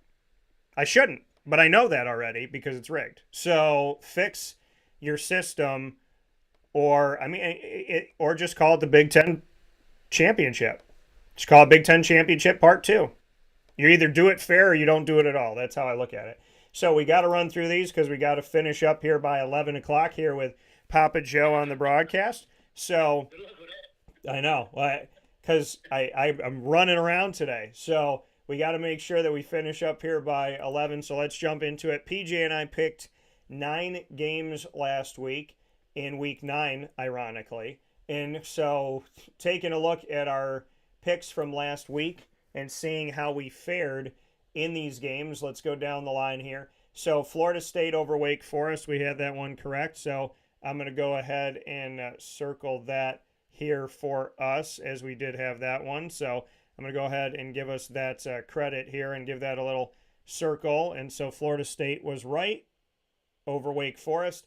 We had Oklahoma in their matchup over Kansas. And I told you, what did I say last week? Go and check the tape. I said this game is a tough game. I almost picked Kansas. And I said I want to go on record as saying that this game to me is a difficult game because Kansas is a better team than people give them credit for, and they've gotten better over the years. And what happened? They beat Oklahoma. So we got that one wrong. Clemson and NC State. PJ picked Clemson, and I told you that Clemson would have their 4th loss of the season against NC State, who seems to always give them tough games under Dave Doran in these last few years. NC State wins the game. So I got that one right. Clemson is now 4-4 on the season, believe it or not. Oregon, in their matchup against Utah, I thought Utah was going to play spoiler, and Oregon ran away with this one 35-6. Oh, pardon me. I got to circle that one for PJ and cross it out for me. So PJ got that one right, 35-6. We picked Louisville over the Duke Blue Devils, and they blanked Duke 23-0. So we got that one correct. And then UCLA, got to go to UCLA's matchup here against Colorado, 28-16. Went ahead and got that victory as well. We picked North Carolina in their matchup over Georgia Tech, and Georgia Tech, who's had themselves a good season. North Carolina's now lost to Virginia and Georgia Tech. Not a good look for UNC. Lost 46-42. We got that one wrong, as Georgia Tech has tried a few different coaches since Paul Johnson stepped away, and it seems like it's working this time around. So good to see Georgia Tech back on the winning side of things. And then Oklahoma State, we had OK State in their matchup that they had this week. And taking a look at Oklahoma State and how they fared in their game, I want to make sure that we pull that up here really quick. So Oklahoma State, we both picked Oklahoma State over Cincinnati. They won 45-13, so we got that one right. And that team, that Georgia team that some people are arguing is such a weak conference this year, Georgia. They won 43-20. These people are out of their minds. So Georgia wins that game. PJ in 9 games goes 5-4. And in my game, oh, pardon me, you went 6-3 because I got that wrong. I mistakenly did not circle Oregon. So PJ goes 6-3, and I have 1, 2, 3, 4, 5. So I have also 6 here. So we found it different ways, but we went 6-3 this past week. We got to jump right into week 10, PJ, and make our picks here as we are on limited time here. So week 10, let's go to our first games that we're going to do here. And the first one I'm going to do is going to be Texas A&M at Ole Miss. What do you got? Well, this is a tough game, too. Ole Miss has really come along. They can score points for sure. I like Mississippi in this matchup because they're playing at home. Yeah, Ole Miss, this has been a team that I've felt good about throughout this season, and you've seen me pick them more than once. I'm going to go ahead and pick them again. I got Ole Miss winning this game. The Lane train continues to fly under the radar, and that's okay because I'm sure he likes it that way. They're ranked in the top 10, and they play in the SEC, and they actually play up against teams that, are going to push you. I want to see Michigan and Ohio State play these teams. So let's take a look at our next game here, PJ. We'll go into this one because I love the military and love seeing them go up against each other in these really cool games. Army at Air Force. What do you got? Oh, boy. I know these teams don't have the best athletes, but they have the best men. I like Air Force.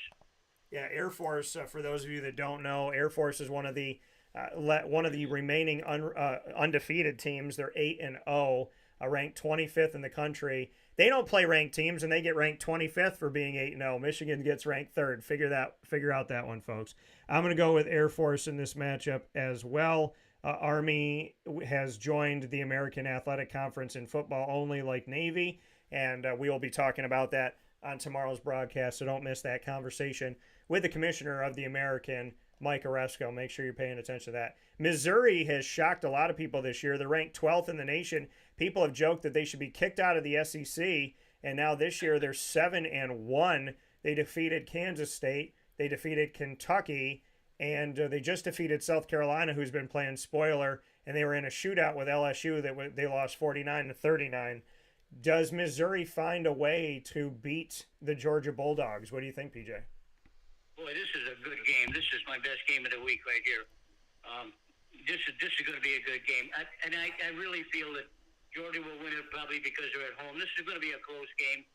I don't know what kind of defense Missouri can throw up against Georgia, but Georgia, we know, has got the defense, that's for sure. I wouldn't be surprised if this is a low-scoring game, but I'm going to take Georgia. Yeah. This one's, I'm going to have Georgia pulling this out. People not even respecting Georgia because they have to talk about Michigan and Ohio State. Georgia, good old team. They have been tested. They've had moments. They had a moment against South Carolina. I'm going to pick them to win this game at home, but I still think it's going to be difficult. Does Florida State trip up here? And I could see Missouri winning that game, but for Georgia's sake, since people desperately want to put every Big Ten team they can in the college football playoff, Georgia's got to win this game because apparently they're not that good this year, which I think is hilarious. Florida State at Pittsburgh, PJ, what do you got? I think Florida State, I have been the best team in the country in the last 3 or 4 weeks, and I don't back off from that statement. They win. Yeah, they will continue to win for the rest of their schedule. Yeah, and they say that they play an easy schedule, and what's their basis of that, having unranked teams? Because in that case, Michigan's played the easiest schedule of any team out there, and I don't know why Florida State's being ridiculed right now, but I do think that they are if they're not the best team in the nation, they're 2. but I would argue that Florida State is 1 or 2 in the nation. That other team is Georgia, in my opinion, right now. Oklahoma State, PJ. This is the last time we will see this game played as conference foes. After this year, the Big 12 will not have Oklahoma State. It'll be considered a non-conference game. What do you have? Oklahoma, I think, has been a little bit vastly overrated this year. Going into Oklahoma State, I think Oklahoma State can hang on for this game. Yeah, I think another team that's been overrated is Oklahoma. I agree. I think that they were in the danger zone. They just lost to Kansas. I don't buy that Oklahoma is a top 6 team in the nation, and I believe that with that, Oklahoma State is going to expose them a little bit more in this matchup, and we'll get to see that this week. Washington, who's ranked 5th in the country, against 20th ranked USC. I don't know, it could be just me, but I think there's committees out there ranking the Pac-12 teams high because they feel bad for them. And it's like, it's the last year that you guys are going to be a conference, so let's rank you all high. Or they're ranking them high because they're going to be Big Ten teams. So they're going to start ranking them high now because there's already going to be an unfair advantage when they join the Big Ten. And so we have Washington, who's defeated 7 unranked teams and only 1 ranked team. So perfect for the Big Ten there. That's a perfect fit for the Big Ten. 7 out of 8 wins are against unranked teams, and you're ranked 5th in the country. Washington going up against, in their matchup on the road this week, that they will face USC. What do you got? This would be a tough game for them. This is a tough game. I like Washington because I like their quarterback, Penix kid. I know he's a lefty. The lefties don't really throw the ball as well as righties, but I like Washington. This is going to be a close game, too. I like Washington. Yeah, I'm going to go Washington in this game just because looking at the team on the other side in USC, losing to Utah, which I thought would be a better team this year, and losing to Notre Dame, I feel like, to me, that shows me that Washington is a step above USC, and I got them winning this matchup head-to-head. LSU and Alabama. Does Alabama endure their second loss of the season, or do they take down LSU? This is my second best game of the year. This is going to be a barn burner, too. If the rest of the folks want to listen to a hard-hitting game and watch some speed, you're going to see this right here. LSU, I didn't think could come back after their loss to FSU beginning of the season. They've come back pretty good, but they're not going to beat Alabama. I think Alabama wins this at home. Yeah, LSU versus Alabama. Alabama knows that they're still in the college football playoff thoughts, or at least they should be, because they've actually backed it up when they've been ranked. So Alabama, PJ has. I'm going to go with Alabama at home as well against LSU. LSU's been up and down the rankings, but I think Alabama gets this victory and makes it harder on the committee as we get closer to crunch time, in my opinion. The last 2 games that we're going to do, PJ, are going to be the 2 teams that were off for my birthday week, and the teams that they got back into action. So I want to get your thoughts here on your Florida Gators up against Arkansas at home, and what you think about this matchup. But both of these teams are unranked, but I think they're both a threat. Noon Eastern time on ESPN too. What do you got? Well, Gators laid an egg last week, which I knew was coming. I mean, I'm not a fair weather fan. I mean, I root for my Gators all the time, but I also say it like it is. They weren't going to beat Georgia last week, no matter what they did. And the rest of the country could see that, too. That's why Georgia is as good as they are, because they can play a tough team like Florida. Florida's an average team. I mean, they're an average team, but they should have enough to beat Arkansas, though. Yeah. So looking at this, I mean, I think Arkansas is 2-6, and they're on a 6-game losing streak. I'm going to pick the Go Gators in this one to win the matchup. Before we get into the Syracuse one, I did want to hit Ohio State and Rutgers. Spoiler alert, Ohio State's playing another unranked team. I know Rutgers is bowl eligible, but so was Syracuse last year, and they went 6-7. So Ohio State at Rutgers. We've been asked by Greg to give our thoughts on Ohio State and Rutgers. So what do you think, PJ? Oh, my gosh. I'm not going to ever pick Ohio State in any type of situation where there's playing a good team. But they certainly should beat Rutgers very easily. I know we hammered OSU and Michigan pretty a lot this morning, but it's true. I mean, Rutgers is not going to give them any competition at all. Yeah, so I'm going to go ahead and go with Ohio State in this one, as well as they continue to play teams that, I mean, whatever. I guess it must be fun to have a picnic through most of your season and be ranked high. Syracuse is playing on Friday night against Boston College. PJ, what do you have for Friday night lights? I'm really disappointed in Syracuse this season. Obviously, I think most of us are. This is a flip 'em game. Earlier, I had Boston College because they're playing at home. They're on the road. And I think are they on the road? Yeah, BC's on the road. Okay, good. All right. Then I'll take Syracuse.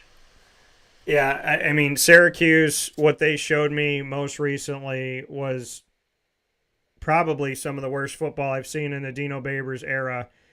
And because of that, and the guys know I love them, I got to go with Boston College. Boston College is on a winning streak. Boston College has played far better than Syracuse in recent history. And I just can't, with sound mind, pick Syracuse to win this game with what they've shown me on the field these last few weeks. This team looks like they wanted to just pack up and go home.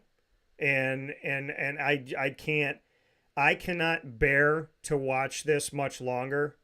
And I think Syracuse fans need to agree with me on that. Yes, Greg, Rutgers has a squad that's going to a bowl game this season, but Rutgers is an unranked team playing Ohio State. And so Rutgers, we're not saying Rutgers isn't a better team that they have been, but they're still unranked, and Ohio State's still playing a BS schedule. So let's go to the NFL. If Ohio State wants to get into the college football playoff, then literally play anybody of merit in your non-conference. And God forbid Michigan plays a team that's won 3 games this season in non-conference play, or 4 games. I don't know. Maybe try a little bit harder, and we'll give you – I give respect where it's earned, and until they earn it, I ain't giving it to them. So, yes, Rutgers did beat Virginia Tech by 19, and Virginia Tech smoked Syracuse. So, I mean, okay. So, with that being said, let's go into the matchup here, our Week 8 picks and how we fared in Week 8, because we got to get to the NFL quickly here. Papa Joe joining me on Wake Up Call with Dan Tortora every Thursday. So, with that being said, Week 8 here, taking a look back at Week 8's matchups. And we didn't do the Thursday night game because PJ and I went on Friday, so we don't do the cheat stuff, so we did not do that. We picked Dallas to win, and Dallas did win in a big way. The Cowboys got the Eagles this week. Let's see how they fare. We'll talk about that in a moment. We both picked Green Bay over Minnesota, and Minnesota won that game as Green Bay continues to struggle. Tennessee barely defeated Atlanta, but they did it with Will Levis in his rookie debut, and I got to give credit where credit's due. I didn't think he was a number one, first-round draft pick, I should say, but he finished the game with 4 touchdowns and no picks, and the picture of him with his family celebrating with him jumping up there and then putting their arms around him in the end zone is one of the best pictures I've seen in a long time. So congratulations to the Levis family, and a big-time shout-out to them. And if he continues to do it, he'll continue to prove me wrong. And like I said, I didn't think he was a first-round pick, but I never wish bad on anybody. That's not what we do here on Wake Up Call or in my life in general. New Orleans defeated Indianapolis. We got that as a victory. Miami defeated New England, who continues to... New England's the worst team in the AFC right now, folks. Put that in your pipe and let that simmer for a second. Overtime, and the 2 teams fighting for the right to MetLife's name. We picked the Jets. The Giants ended up winning 13-10 in OT, so we got that one wrong. Jacksonville defeated Pitt to continue their winning streak at 5 games now, 6-2, and they're in the bye week. Philadelphia was able to outlast Washington. They've had some tough games, but they've been able to come out with victories. Carolina somehow defeats Houston in a season that makes no sense to me, and Houston continues to make no sense this season. Seattle defeats Cleveland. We got that one right as well. Denver had another crack at Kansas City for the second time in 3 weeks, and they won.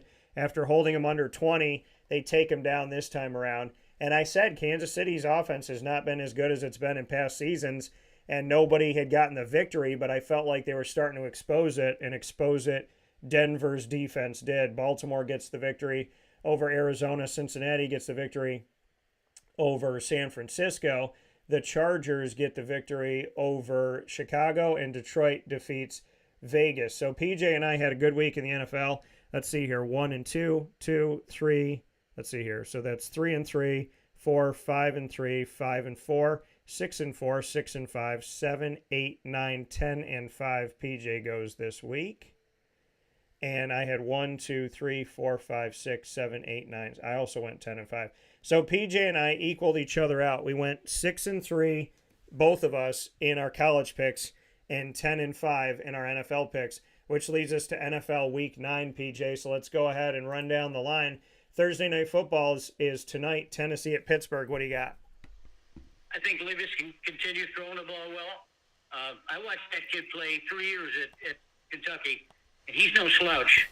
This kid's a big-time player. I like Tennessee.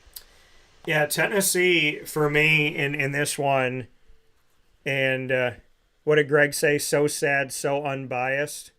Greg, I don't know what you're talking about. If you think Ohio State and Michigan warrant being 2 top 3 teams in the country, we're not going to agree because they've done nothing to prove it factually. Rutgers is not a bad team, but they're still unranked. So what are we talking about? So next up here on the... I mean, if you're going to defend the Big Ten, then give me some factual evidence in backing the Big Ten. Virginia Tech's unranked. Rutgers is unranked. Ohio State's ranked in the top number 1 in the country. We're talking about a bunch of unranked teams. Ohio State's going to beat Rutgers. What are we speaking about here? So Tennessee, I'm going to go with Tennessee in this matchup as well. I'm all about having, proper discourse, but I mean, this is not an attack on the Big Ten. It's an attack on a bias in the media poll, the coaches poll, and the College Football Playoff Committee. And if you can prove me wrong, go ahead. Michigan hasn't done anything in the College Football Playoff, and Ohio State hasn't won one since they did all the way back at the first College Football Playoff. It's not fair. Prove me wrong. You can't, so that's reality. Miami at Kansas City. What do you have for this? 6-2 versus 6-2, PJ. No, this is going to be a great game right here. I think Kansas City bounces back. They're saying Kelce didn't have a real good game, but he still caught 6 balls for over 60 yards. They just bottled him up. But, hey, they double teamed him. That's what they should do. And especially down by the goal line, they double teamed him. Which is why can't get any touchdowns. Kelce needs to be open on the goal line and in the end zone. KC. Yeah, I mean, for this one, I gotta go with Miami in this. I think Kansas City's offense, like I was saying before, has been exposed this season. They haven't played as well as you would expect them to play, and Jets had them on the ropes. Jaguars had them on the ropes. Denver had them on the ropes the first time. They got them the second time, which begs the question: if the Jets or the Jaguars saw them again, would they be able to get them this time around? Miami has proven that they can score a lot of points. They've scored 70 at one point this season, albeit against Chicago. I got to go with the Dolphins in this because I just feel like their offense can score more points. By the way, this game is in Germany. It's going to be played in Frankfurt Stadium in Frankfurt, Germany at 9:30 a.m. Eastern Time. Make sure you're watching it. Minnesota at Atlanta. What do you have, PJ? Well, Minnesota season just went down the poop tube because of Kirk Cousins getting hurt. And Atlanta's now starting under a different quarterback. This is going to be a terrible game. But I think Atlanta wins because they're at home and they're going to have a better quarterback than Minnesota can play.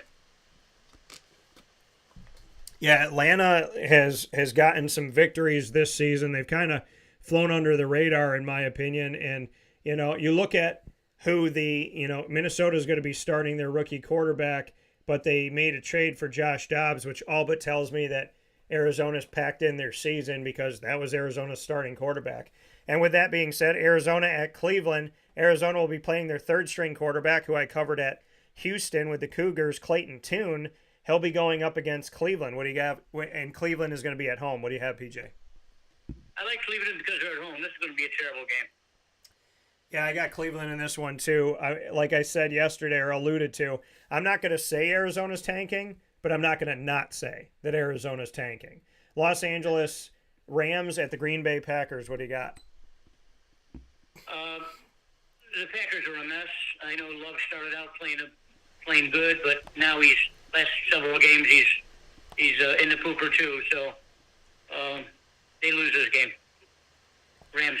Yeah, I got to go with the Rams in this one as well. The Rams they have more talent on the field there. I like the rushing attack of the Green Bay Packers, but they can't seem to figure it out. I thought it would be growing pains under Jordan Love, and I said to fans, you're going to have to learn to be patient. You were spoiled. Brett Favre brought you to a Super Bowl and won. Aaron Rodgers brought you to a Super Bowl and won. Jordan Love, it's going to take time, and Green Bay fans are going to have to be patient for that. I got the Rams. Washington at New England. Washington has tried to win games, and they haven't closed them out. New England is literally the worst team in the AFC. What do you have, PJ? This is also another terrible game. I think Washington has better talent, and I think their quarterback is playing pretty good high level. At least he's thrown for some yards and touchdowns. I don't see New England being in this game.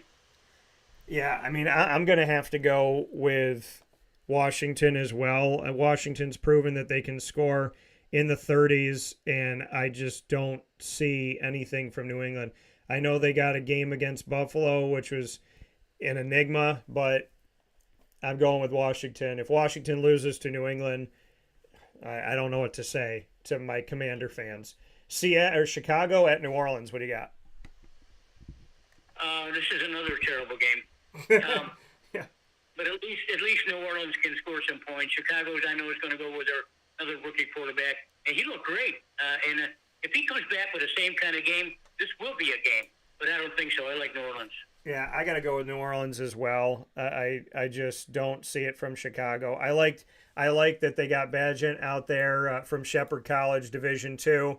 Lets everybody know, once again, another example of chase your dreams, and if you believe it, you truly can achieve it. So I'm going to go with New Orleans, though, at home. Too much talent. Derek Carr, so much better than the Raiders treated him. Seattle at Baltimore. What do you got? Geno Smith has really made me eat my words this year. I knew he was a journeyman quarterback, and he's really resurrected his life in Pete Carroll's offense over there. But he doesn't beat Baltimore. And yeah, I'm going to have to go with you're going to go with Pete Carroll in Seattle. This is a tough one for me. If Seattle was home, I would be thinking that. I've gone back and forth with this game, but I'm going to give the slight edge to Baltimore. I know both teams have 2 losses. Seattle's played 1 less game, so Seattle is 5-2 and Baltimore is 6-2. Seattle winning actually helps out Jacksonville, despite the fact that Jacksonville's off. They would move above Baltimore, so we shall see, but I got the Baltimore Ravens winning this one. Tampa Bay at Houston. Tampa may be playing Kyle Trask finally, and Houston's been all over the place. What do you have, PJ? I've watched Stroud throw some nice passes this year, and I think he's only thrown 1 interception. I think he's really going to blossom into a very good quarterback, and I think he's I don't know if he's good enough to beat a team like Tampa, but I'm going to pick him anyway because I think that he can. I don't think that Mayfield can come through for Tampa right now. I like Houston. Yeah, I gotta go with Houston as well, and we'll see who ends up starting. Baker's not 100%, but God willing, he'll be okay. I'd love to see Kyle Trask this season, but not because of a Baker Mayfield injury. I never want to see anything like that. So I'm going to have to go with Houston as well. Like I said, Houston's been all over the place, so it's hard to pick them, and it's hard to pick against them, but I'm going to go with them at home. Indianapolis at Carolina, what do you got? Should I say this is going to be another terrible game? Yeah. But I think that Bryant Young probably grew up a little bit last week. He certainly moved around in the pocket, threw some nice passes. I think every football fan was waiting for this kid to come through. And I think he's got enough to beat Indy.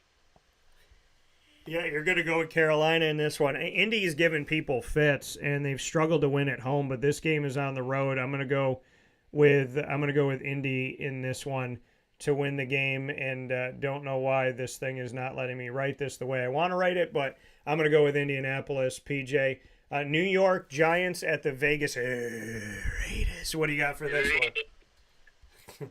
What do you got? Fire the coach and the general manager. They don't have a team. I don't know how you come up with that. John McDaniels is a real enigma. I mean, he's been given 2 really choice jobs, and in both times he's been fired in the middle of the season. And this guy's got a great offensive mind. I don't know what the problem is. This is going to be a terrible game too, Daniel. But I don't know. Does Las Vegas rally around their new coach? I don't know what to say. I'm just going to take the Giants because of all the turmoil that they're going through over there. Yeah, I mean, this is, and we know Black Monday that comes the first Monday at the end of the regular season because there is no Monday Night Football, and Black Monday happens, and we see coaches get fired. We see other coaches get fired during the season. This is the literal midpoint of the season that we're seeing this coach get fired and the general manager get fired, and you almost wonder what would Al Davis have done if he be alive. May he rest in peace. So that's a question that I asked myself today, and I hope the best for everybody in the Vegas organization as well as for their head coach and GM that were let go. I'm going to pick the Giants in this one. They got a bunch of injuries, but Vegas has a bunch of problems, and you and I are not really for the changing of the guard during the season, so especially this early into the season. So I'm going to have to pick the Giants. Next game up, Dallas at Philly. What do you got? Well, this is going to be this will be the best game of the week, period.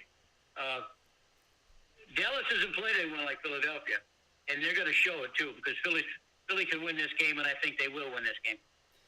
Yeah, you talk about how many games are not the greatest to watch this week, and I don't disagree with you on a lot of these games that kind of feel like stinkers, but on the other side of it, we look at this matchup and what this matchup could bring to the table, and honestly, this game is going to be the game of the week, in my opinion.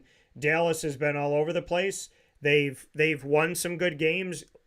This past week, they were up 33-9 at home at halftime against the Rams. And then they go and lose to Arizona on the road. So, I mean, how can you truly even begin to understand who these Cowboys are? I think they're capable of winning this game, but Philadelphia is a team that seems destined to get back to the Super Bowl or at least get back to the door of it. So I'm going to have to pick Philadelphia in this one. They have shown me that even in games where their back is up against the wall, they find a way. They have one loss to the Jets, arguably the best defense in the entire country. So in my opinion, Philly is going to win this game, but I really hope that this game is good all the way throughout. I hope it goes into overtime. I hope we get to watch this game for a very long time. It is an afternoon game. It should be Sunday Night Football. I don't know who made a goof on this one, but it's at 4:35 on Fox, or 4:25, pardon me, Eastern Time.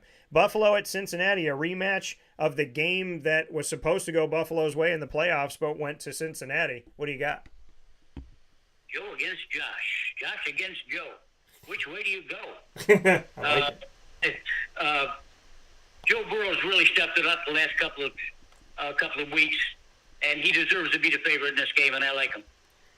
Yeah, Joe Burrow, I mean, listen, Cincinnati's playing at home. Buffalo has shown me that they struggle, and there's moments where you kind of look at them and scratch your head and say, is this team heading in the right direction?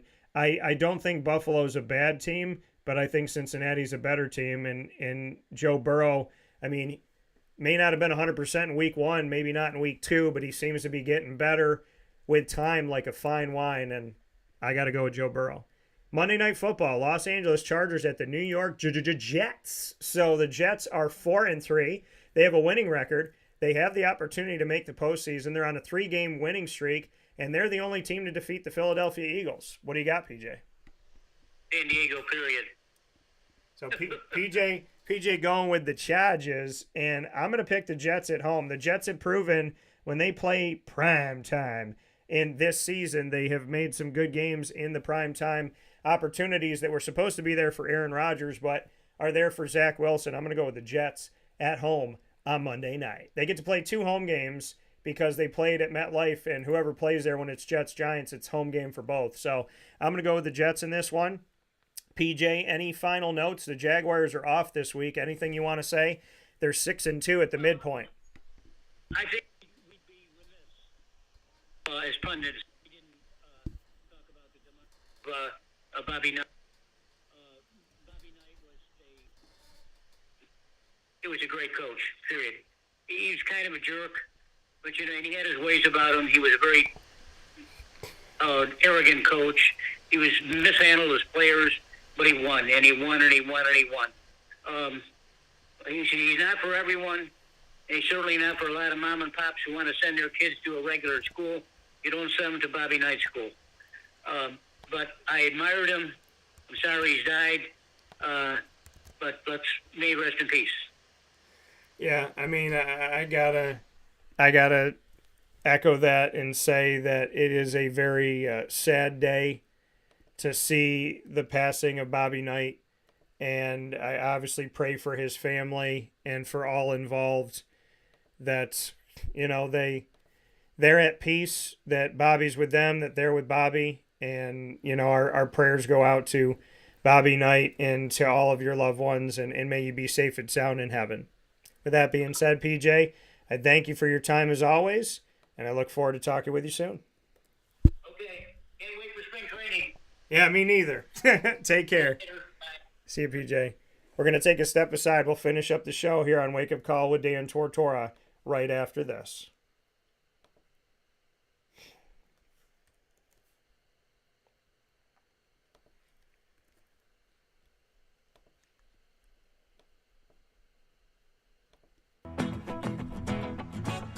Hi, this is Amy from Mother's Cupboard, home of the whole frittata. We are open daily 6 a.m. to 1:30 p.m. For takeout orders, call 315-432-0942 and tune in to Wake Up Call with Dan Tortora for our monthly food challenge and try our Wake Up Call signature menu item available 7 days a week.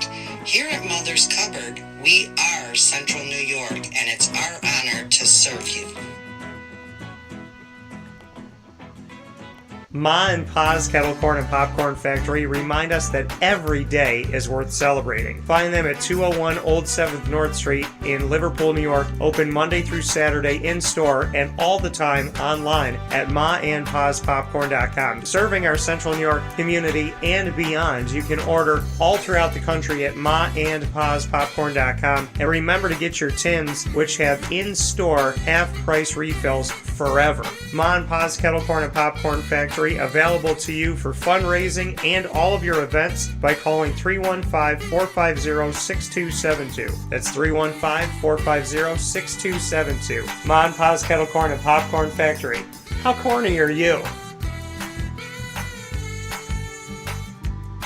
This is Jimmer Sikowski, owner-operator of Chick-fil-A Cicero, 7916 Brewerton Road in Cicero, right in front of the Home Depot. I had a deep feeling that God wanted me to do something bigger with my life and to help people, help others. I kept putting Chick-fil-A in my life, and I realized as I was going through the franchise selection process that positively impacting the lives of others was really core to what we do here at Chick-fil-A. First of all, it starts with the food. The food is brought in fresh daily.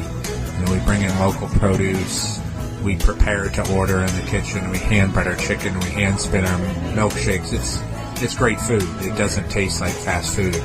I think the second thing is the way people feel when they come in a Chick-fil-A restaurant. It's different. We try to treat people with intentional kindness here, which is very different and deeper than good customer service. And so I think it feels remarkable for most people to come in a Chick-fil-A restaurant. And then lastly, the impact that we try to have in the community is very different. It's a big part of the expectation of every operator of a Chick-fil-A restaurant is that they're actively engaged in their community, they're a leader in the community, and they're making a difference. When they realize that what we're striving to do is to shine a little light in their life, that's a very, very different experience than you will have in any other quick service restaurant. And it's that remarkable experience that I think people will emotionally connect with.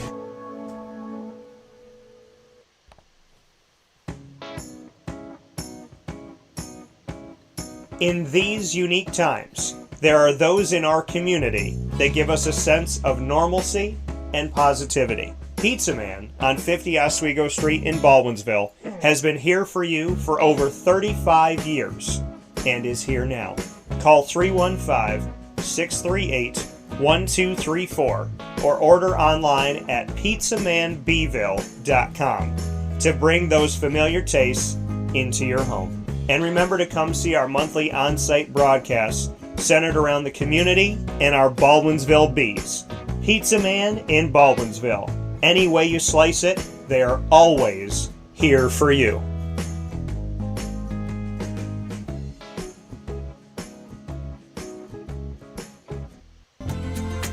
Looking for your next ride? Look no further than Great Lakes Honda City, located on 7140 Henry Clay Boulevard in Liverpool, New York. Serving our community for decades, their new and pre-owned vast array of vehicles are available to you Monday through Saturday on site. To search from home, shop at GreatLakesHondaCity.com. Call 315-365-5576 to set up an appointment. That's 315-365-5576 for Great Lakes Honda City, 7140 Henry Clay Boulevard in Liverpool, New York. Great cars, great people, Great Lakes.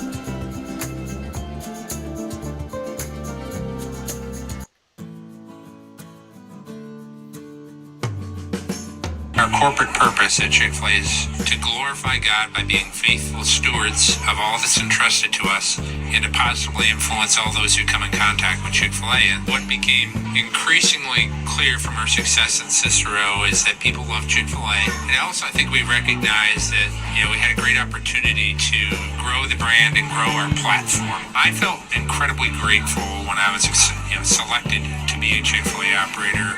I think what it's meant for me, what I've come to realize on a very deep level is that this is a calling for me. It's not a career, it's not a job. The Lord called me to be a Chick-fil-A operator and to use these restaurants to glorify Him and to positively influence other people. I'm blessed. I'm very blessed. Head to Chick-fil-A Clay on 3974 State Route 31 in Liverpool, New York. Carvel DeWitt, it's what happy tastes like. Do you know why? Because we make ice cream. Creamy, rich, flavorful ice cream. Not yogurt or iced milk like some of our competitors. Ice cream. Fresh, by hand, daily. For the calorie conscious, we have something new for you. Our new Carvelite. Same great flavor, creaminess, and texture of our regular ice cream with only 35 calories an ounce. So whether you want an ice cream cake, flying saucer, dasher, carvalanche, hard or soft ice cream, we will satisfy your craving with our fresh, handmade regular or new Carvelite ice cream. Carvel DeWitt. It's what happy tastes like. The Wildcat Sports Pub in Camillus, New York is located on 3680 Milton Avenue in the Home Depot Plaza. It is your family-friendly sports bar and restaurant. Folks, some sports bars aren't family-friendly. Some family-friendly restaurants are not sports bars. The Wildcat Sports Pub in Camillus, New York is proud to be both. It is that marriage that you've been looking for years. The Wildcat Sports Pub is your home base for your sports bar and restaurant needs, games for the kids, indoor and outdoor activities, and enough things on the menu to come back every single week and get to try something new. They're open Sundays from noon to 8 p.m., Monday through Wednesday, 11 a.m. to 11 p.m., and Thursday through Saturday from 11 a.m. to midnight. For reservations and party information, call 315-487-2222 for the Wildcat family-friendly sports pub and restaurant.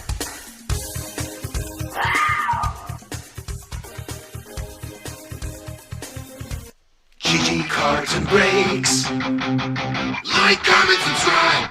GG Cards and Breaks coming to you on 639 Delmar Place in Syracuse, New York. Open 7 days a week for your hobby collecting specialties. They have everything there. They have soccer, hockey, basketball, football, baseball cards. They have boxes of every MLB, NFL, and NBA team. So whoever you're a fan of, you have a home at GG Cards and Breaks. And that's one of my favorite parts of going there is that every fan has a home at GG Cards and Breaks. They also have Pokemon, the new Disney Lorcana card game, and you can get all of your supplies as well, your top loaders, your sleeves, your books to protect your cards, All of that located on 639 Delmar Place in Syracuse, New York. They are the difference. Experience them Monday through Saturday from 10 a.m. to 6 p.m. and on Sundays from 10 a.m. to 5 p.m. at GG Cards and Breaks. With that being said, I want to thank you all for tuning into today's broadcast of Wake Up Call, youtube.com/wakeupcalldt, facebook.com/wakeupcalldt, and on wakeupcalldt.podbean.com. Live Monday through Friday from 9 a.m. to 11 a.m. Eastern Time. Amazon Music, Audible, iHeartRadio, iTunes, and Apple Podcasts, Player FM, Podbean, Podchaser.com, Podvine, Spotify, TuneIn, and YouTube. All you have to do is search Wake Up Call with Dan Tortora, or one word, Wake Up Call DT. And a big time thanks to our incredible partnerships that we have in the community with Carvel DeWitt's, Ma and Pa's Kettle Corn and Popcorn Factory, the Wildcat Sports Pub, GG Cards and Breaks, Chick-fil-A Cicero, and Chick-fil-A Clay, 317 at Montgomery Street. The name of the location is the name of the restaurant. Go and get their smash burger today, as well as their Taste of Mexico burger, which is exquisite, and their chicken bibimbap, some of the best Asian-inspired food I've ever had in my life. Great Lakes, Honda City, Pizza Man, Canine Camp, Dog Daycare, PB&J's Lunchbox, Canine Campground, Dog Boarding, Avicoli's, Mother's Cupboard, and of course we are proud to be the exclusive multimedia marketing partner of your Lemoyne College Dolphins, Bryan and Stratton College Bobcats of Syracuse, and Alfred University Saxons. Find them all by subscribing to youtube.com/wakeupcalldt, and each team has a playlist on our YouTube channel so you can get to all of their content, exclusive content, very easily. With that being said, big time thanks to Papa Joe. Thanks to you. Talk to you soon. Facebook at WakeUpCallDT, X at CallDT, Instagram at WakeUpCall_DT. God bless. No stress.